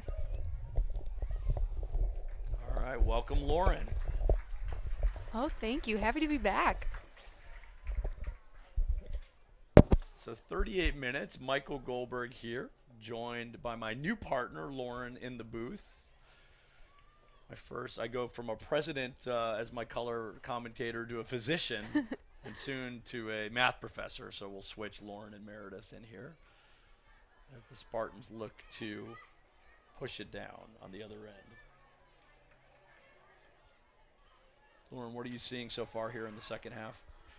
I mean, I think overall we've got a lot of that same spark and that same energy that we had at the end of the second half. John Carroll looking to have great possession right now. Could get dangerous here now that they're approaching into the 18. I'd like to see continued advancing great balls that we've continued to have to feet to be able to, I think those connections that we made down the field could get dangerous, put us back in the 18 to be able to finish some shots. Spartans downfield again with another throw-in, certainly leading in the first half. Don't have the stats on how many throw-ins we had, but felt like we dominated in that field. And now there's going to be a goal kick for John Carroll. Talk a little bit about the substitution pattern. So you saw a number of Spartans come in, and actually that was Maggie Farah coming in off the bench for a goal. Talk a little bit about our substitution patterns. Absolutely. So I think the general the initial three subs that we went with were all up top. And I think that is a fairly common substitution pattern given that those Oh, and there is a goal for the Spartans. Yes. It looks like Helena Van Bibber got in there. Oh, what a fantastic finish. Just the hustle in there and ability to get the ball on frame. Indeed, it was Helena Van Bibber. So Van Bibber last year on the season, one of the leading goal scorers in 22 games. She had 10 goals. So Van Bibber on the board here, and that gives the Spartans that needed second goal. 2-0 lead with 36 minutes to go in the game. That veteran leadership, being able to put that second goal on the board is huge. That 1-0 lead can be so dangerous, and her being able to finish it with 36 minutes left, giving the Spartans some extra cushion that you really need in tight games like this. So great hustle there by Van Bibber, and the Spartans lead 2-0, and they look to increase their lead here. Good pressure there by Goldfarb, and a contest on the ball. Good hustle by Van Bibber coming back, and she's comes away with the ball as she sprints down the left-hand side. Looks in the center of the field and has a shot on goal by, looks like Goldfarb, saved by the keeper. Might have been DePino. Yeah, I think DePino and Mueller in there, they're both really crafty with the ball, able to play off of each other and with all of the three forwards that I think is hugely, hugely helpful in creating chances in the box. Yeah, I didn't actually realize I was giving Jamie Goldfarb a lot more credit than she deserved. She's more of a defensive midfielder. You're right, that was DeFino and Mueller up there.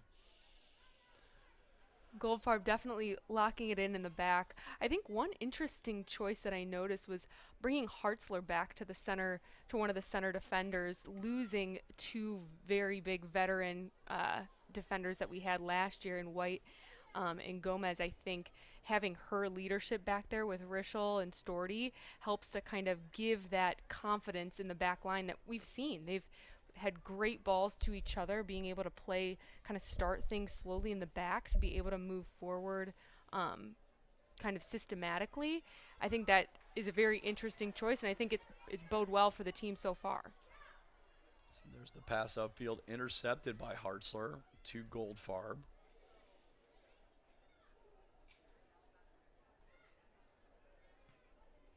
Looking upfield, and there's DePino with a good sprint, but knocked away by Carroll. Middle of the field, Goldfarb contest. And looks like that is that Mueller? I think that was Mueller, yep. Upfield to Stassauer. Looking for help on the wing. And there's that cross. Knocked away by the keeper. Van Bibber puts a head on it, and it goes out of bounds, and it's going to be a goal kick, looks like, for John Carroll. That actually might have been a header from our freshman defender, Kat Tesaris. She ran all the way upfield. That aggression from outside defenders can be so huge. I know Mary Meyer was a fantastic outside defender last year who was able to do just that. Very aggressive, scoring goals when it really mattered. So they're going to whistle Goldfarb for the foul.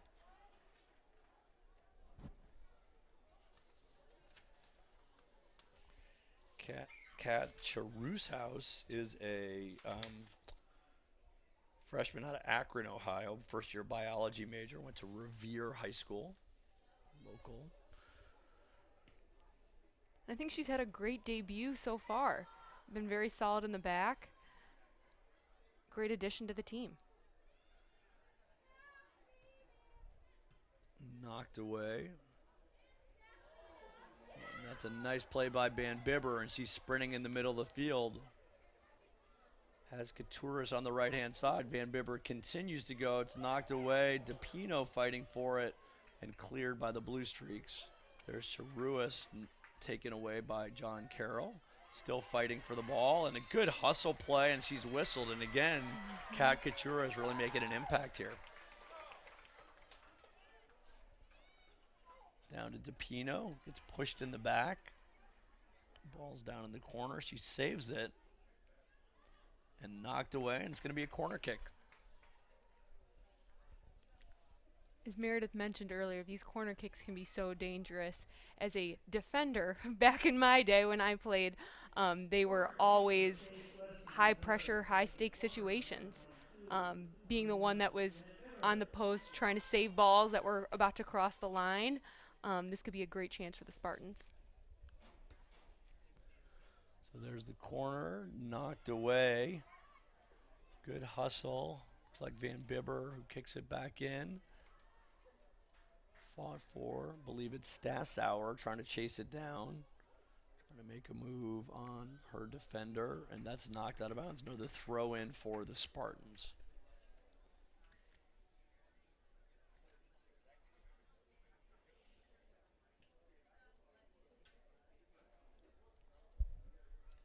Just over 30 minutes to go in the ball game.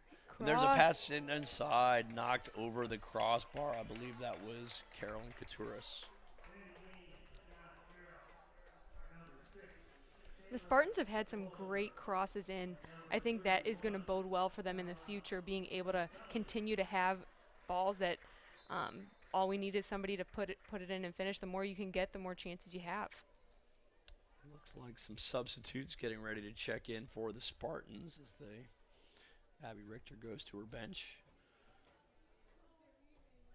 Pass in the middle. Looks like it was Mueller up to Couturis with a little bit of good footwork, but knocked away by Carroll to the sidelines. Saved by Rischel back in the center. And good hustle by Goldfarb going up, but knocked back to the keeper.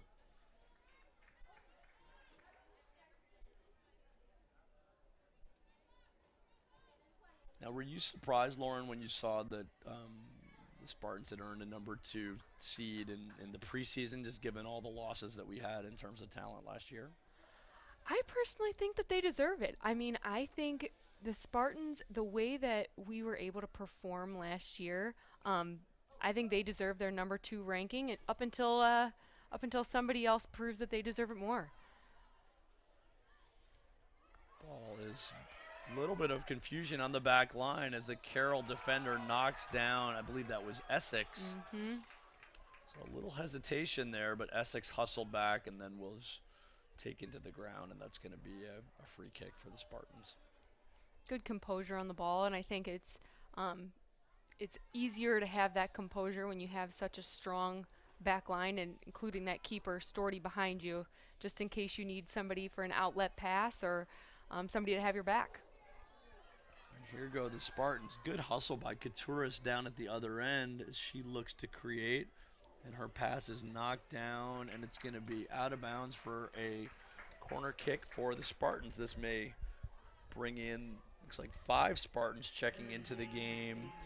Julia Flynn, a sophomore out of Columbus, Ohio. Maggie Farah checking into the game.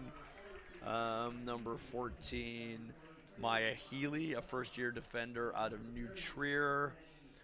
And can't tell. I think we had Silva checking back in, and Silva. she may be taking the corner. Yes, and Sharma. I think those were the 5.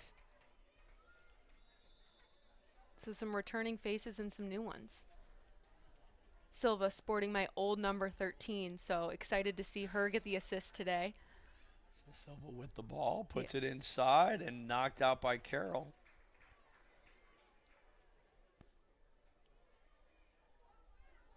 A good fight for the ball.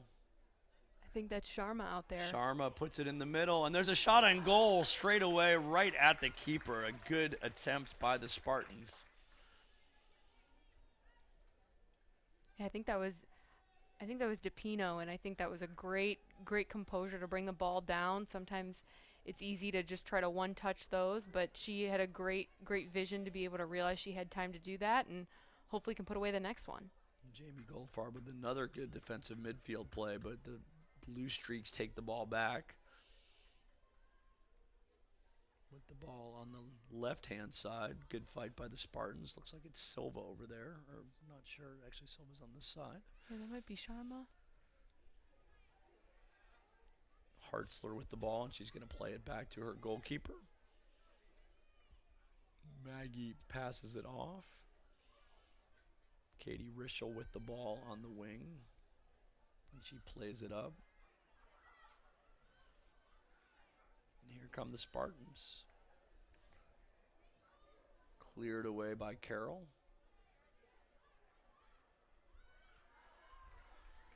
So 26 minutes to go. The Spartans got that second goal here in the second half on a Helena Van Bibber goal, giving them a 2-goal advantage.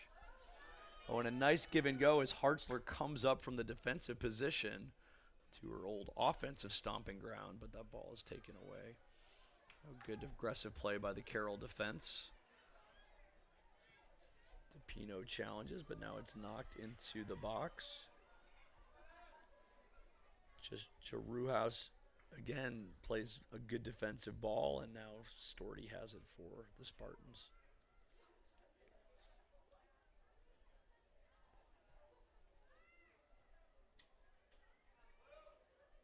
What does Jamie Goldfarb bring to this team, Meredith? I think Jamie Goldfarb brings a lot to the team. Lauren, That's sorry. okay.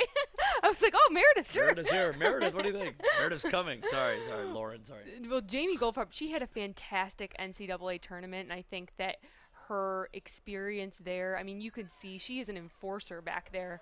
Up. And a great run knocked away. Good give and go there by the Spartans, but knocked away at the last second. She's been the reason why many of the balls from John Carroll haven't even made it to our back line, because she's been able to win 50-50 balls and be able to bring them down and play them back out and get opportunities started for the Spartans. So Silva trying to chase it down. And Carroll has it, and they get it up. Get around Chasuris. Another good play by Goldfarb. Mueller challenging in the middle of the field, as is DePino.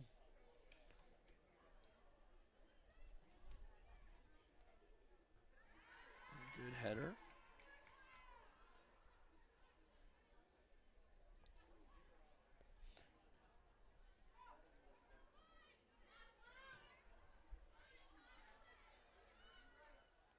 Played back to Hartzler and back to Maggie Storty.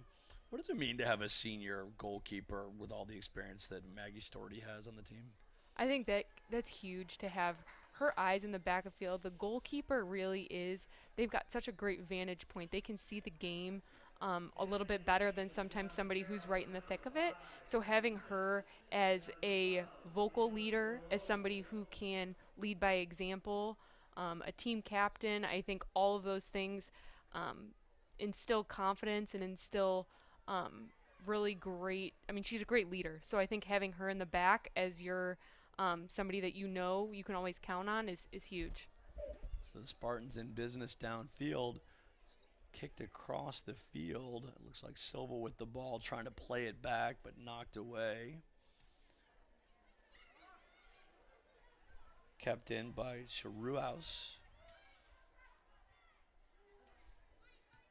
Oh, and knocked away, and here comes Carroll the other way. Abby Smith with the ball, shot on goal to Maggie and knocked down easily, and now picked up. The ability for her to be able to trap the ball with her feet and play with her feet is huge for the Spartans as well. She's got great skill, not just with her hands. So 23 minutes to go in the ball game. Spartans up 2-0. Ruhouse with the ball. Good play upfield to Maggie Farah, who scored a goal in the first half. Oh, Maggie with a nice ball, chasing it for the Spartans and colliding with the midfielder. And now the goalkeeper, Hoser, picks it up for John Carroll. So good effort there by the Spartans. Yeah, Shama out on the flank is really hustling and creating opportunities, which we love to see. Knocked out of bounds. Talk about Abby Richter's substitutions. I felt like the previous coach was a little bit more maybe aggressive in subbing, and last year it felt like Abby sort of tended to stick with more of a core group. Absolutely, and I think each game provides a different set of challenges and a different set of situations that require a different set of substitutions.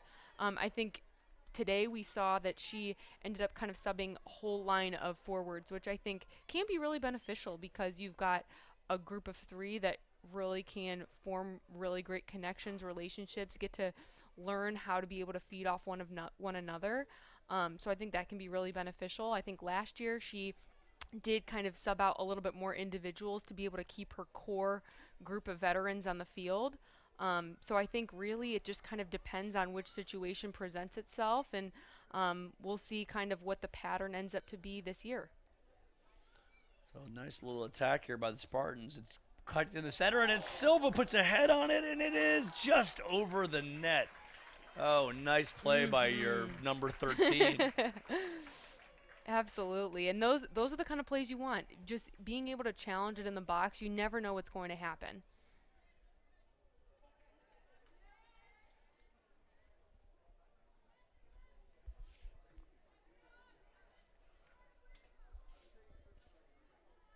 Oh, nice hustle by Silva, and she's looking for the call on the throw-in, and let's see it. No, they're going to give it John Carroll's way.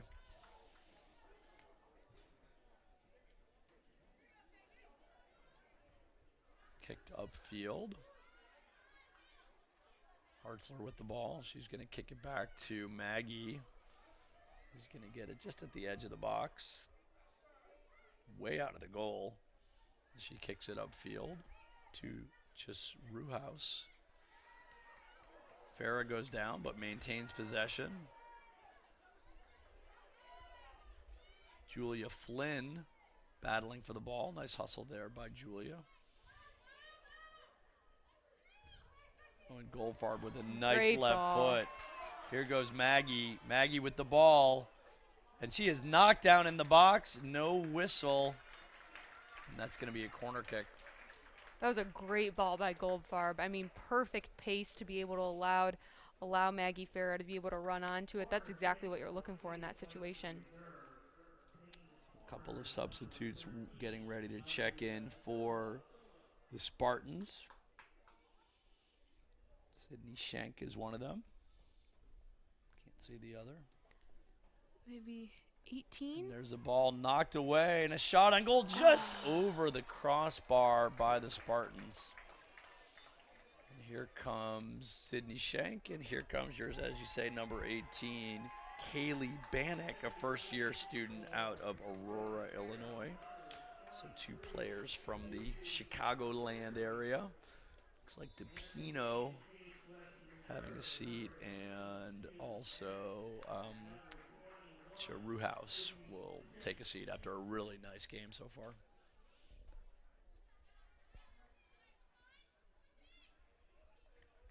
Hartzler with the ball, plays it back to Essex, to Rischel, back to Essex. Taken away by Carroll at the midfield, but Jamie Goldfarb comes up with it. Nice pass on the wing to Kaylee Bannock, who just checked into the game, to Goldfarb, to Silva. No one there for the Spartans.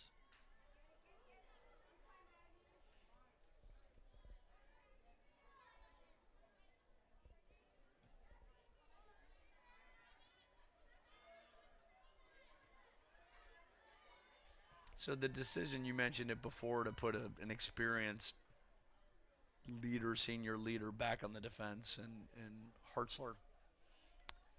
What's the sort of pros and cons of doing that? You're sort of making your offense a little bit more inexperienced, but Right. I mean, I think she was such a weapon offensively last year, and I think having her back there this year, you may not get that. You might. I mean, she had a run. She was at the 30, 35-yard line, so you never know what's going to happen. But I think that you kind of weigh the pros and cons there, and I think with losing your two, or with graduating two such strong leader center backs that you had last year, considering being able to put somebody centrally who has multiple years of experience, has that vision, understands the game at the collegiate level, it that advantage is probably outweighs maybe losing a little bit of offensive firepower that, hey, hopefully we'll be able to find in someone else to be able to step up. So Bannock with good hustle there. Fresh legs, and it gets it up to Silva, and here come the Spartans on the attack. Silva with some hustle. Sydney Schenk is open on the wing. They can't find her. Knocked away.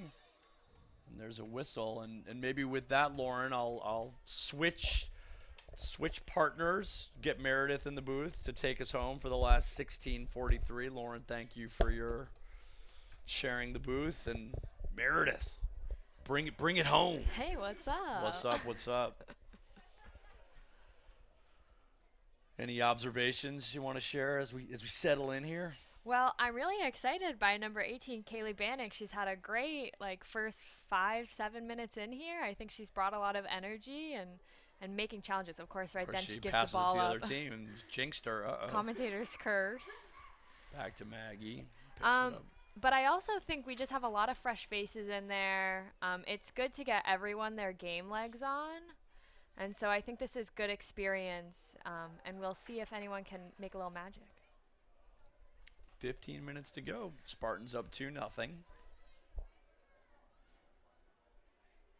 What does it mean for first-year freshman players to get that early experience in?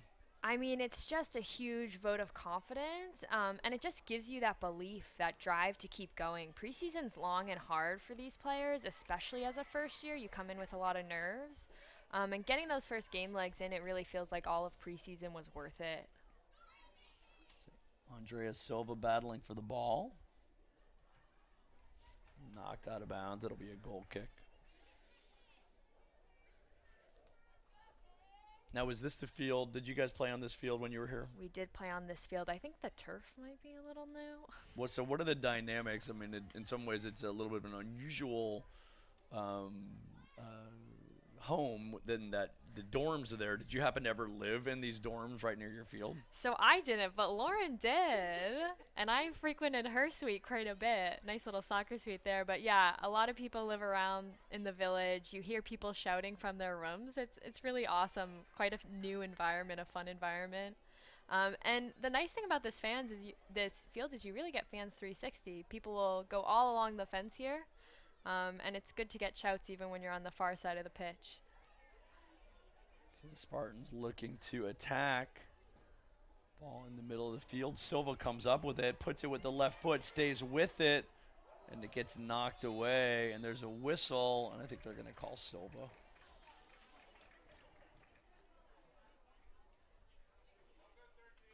So lots of subs in there for the Spartans. Lots of first-year players. A couple of folks coming back from injury.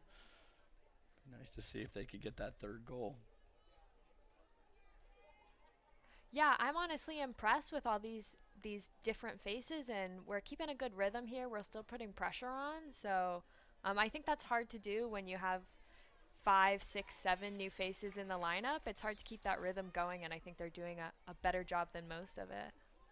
We'll have a substitute now, Alyssa Soltis, who's the one grad student on the team, is from Parma, Ohio, and I believe she played at Notre Dame College before coming to the Spartans.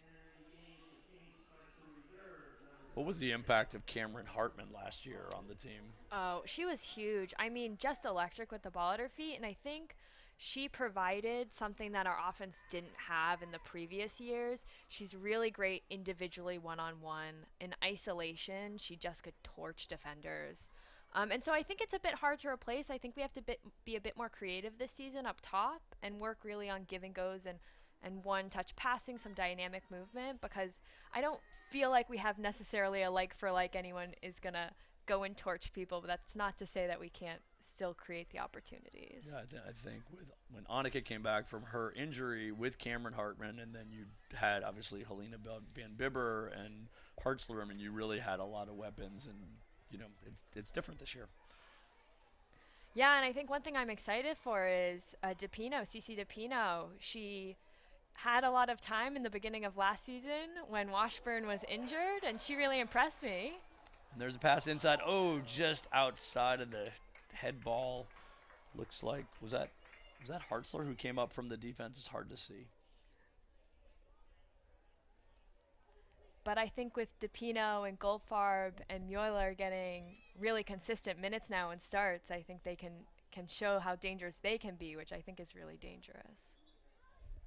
So just 12 minutes to go. 2-0 lead here for the Spartans.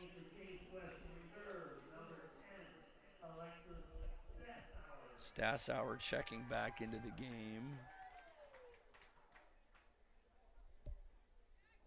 Stassauer had a great first half. I think her crosses were really on. A bit of a shorter stint in the second half, but now she'll have a little over 10 minutes to send some more things in. And Molly Shama taking a seat for the Spartans.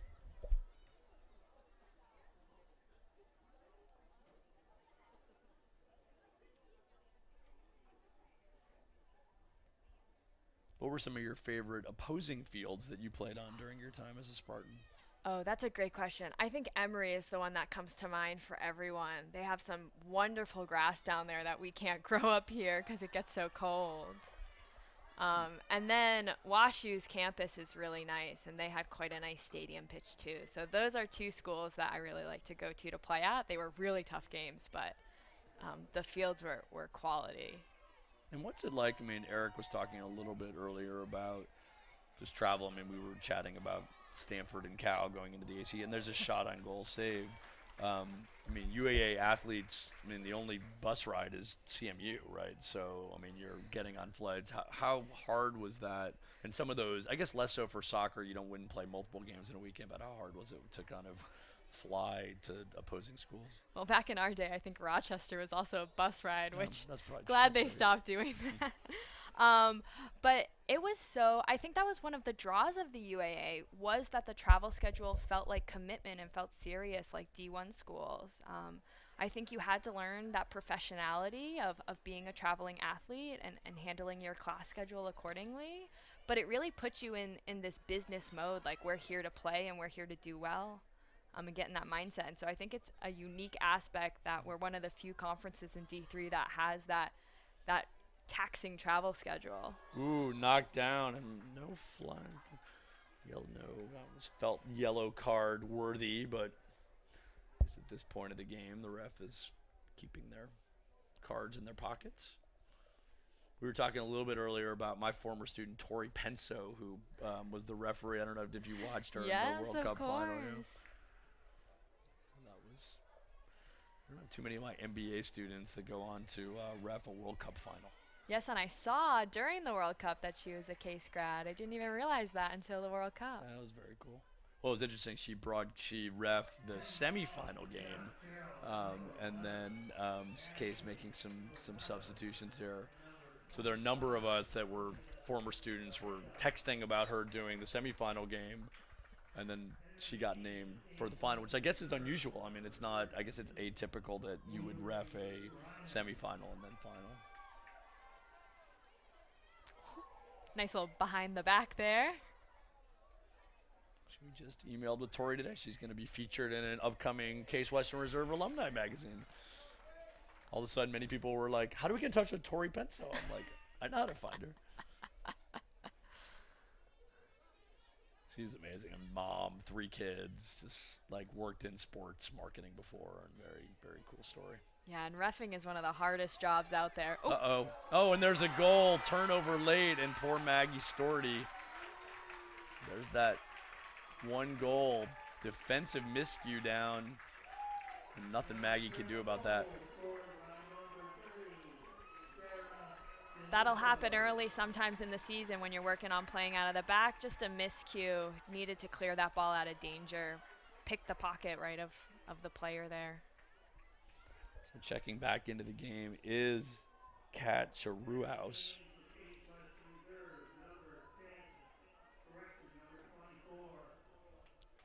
So 2-1. Looked like this was just going to be a easy win now. Only one goal from tying it up. We'll see if Coach Richter rides out with these players, or if she's going to go lean back on some of her starters to finish this out just to secure the win. See if there's a little life. John Carroll has had very few opportunities, and here nice turn. Here come the Spartans. Sydney Schenk with the ball, little shake and bake. Miscommunication there. Now back to CWRU House.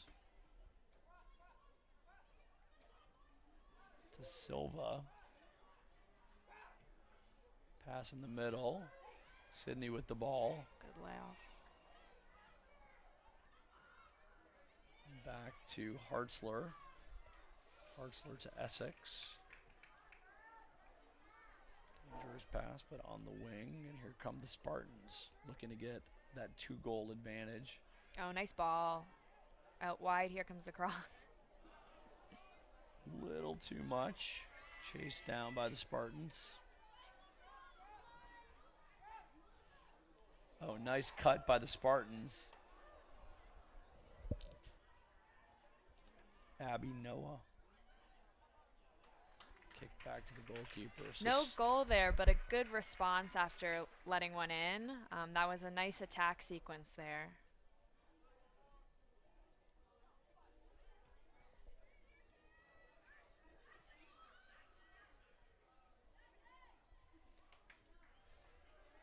Knocked up. Another opportunity on the other end, and Maggie's going to be able to pick it up. And she will, and she's going to take her time.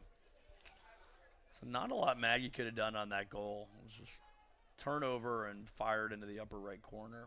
Really great shot. Sure, she's frustrated.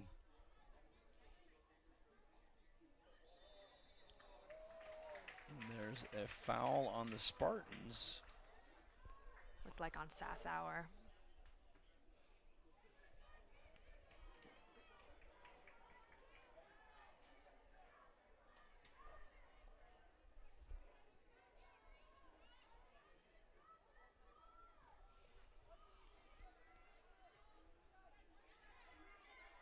Good ball for the Carroll.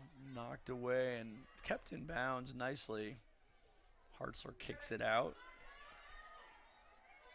And here comes a good fight for the Spartans. Cleared by Carroll and out of bounds, and there's going to be some substitutions. So there's Carolyn Katuris is going to check back in the game. And also Molly Shama. Silva checks out, as does Sydney Schenk.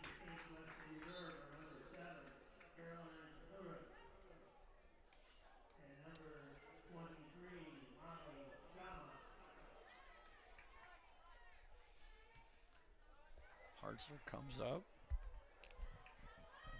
Looks like a good play at the midfield there. Knocked away, and they're going to call on. Okay, so 4:43 to go. Set piece here for John Carroll. They're bringing everybody up, Meredith. Yeah, this could be dangerous if they can slip it in behind that line. Storty's active, though, off her line, though, so Case has probably thought about this. Good ball in, but well wide of the mark. So, blown opportunity there by John Carroll. Case won't be in any rush to play this ball in. Do you expect them to play a little differently when you get to this point of the game with a 1-goal lead? Do you keep more folks back on defense? I just don't think you take too many chances up, not necessarily more forward. I don't think John Carroll's been dangerous enough for them to want to switch formation, but they will do things like take a little time off the clock at goal kicks and throw-ins. You just chip away at it here and there and preserve the lead. Probably take the ball to the corners a few times like they're doing now. Just close out the game. So here we go, as Meredith said, the slow jog to the throw-in. Sounds like you've done that before. A few times. I coach a little bit too, so you got to know how to take those minutes off. And they'll hang out in the corner here, just make it hard for John Carroll to get the ball back and get it down in Case's end.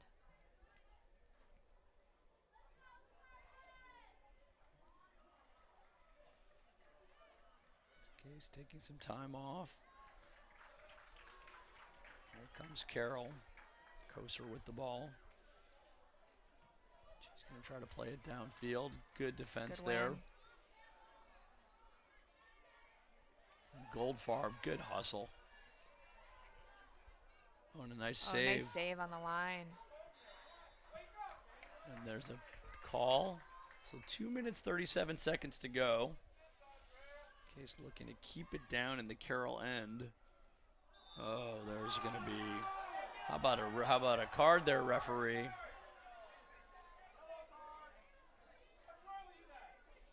Case fans not happy about it. Not happy about that one. Good for Case to get the penalty, to get the kick, and just to slow it down here. Make John Carroll mad. They're doing it well. Oh, great defense there by Shamu. Big cheers for her from the sidelines.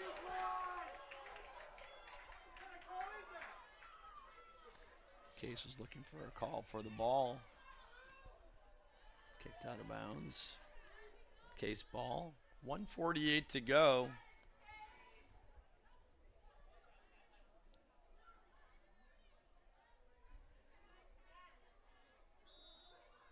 Ooh, a little chippy out there, Meredith. Bit of frustration happening down this sideline here. Case will want this though. Make them mad. Slow the game down.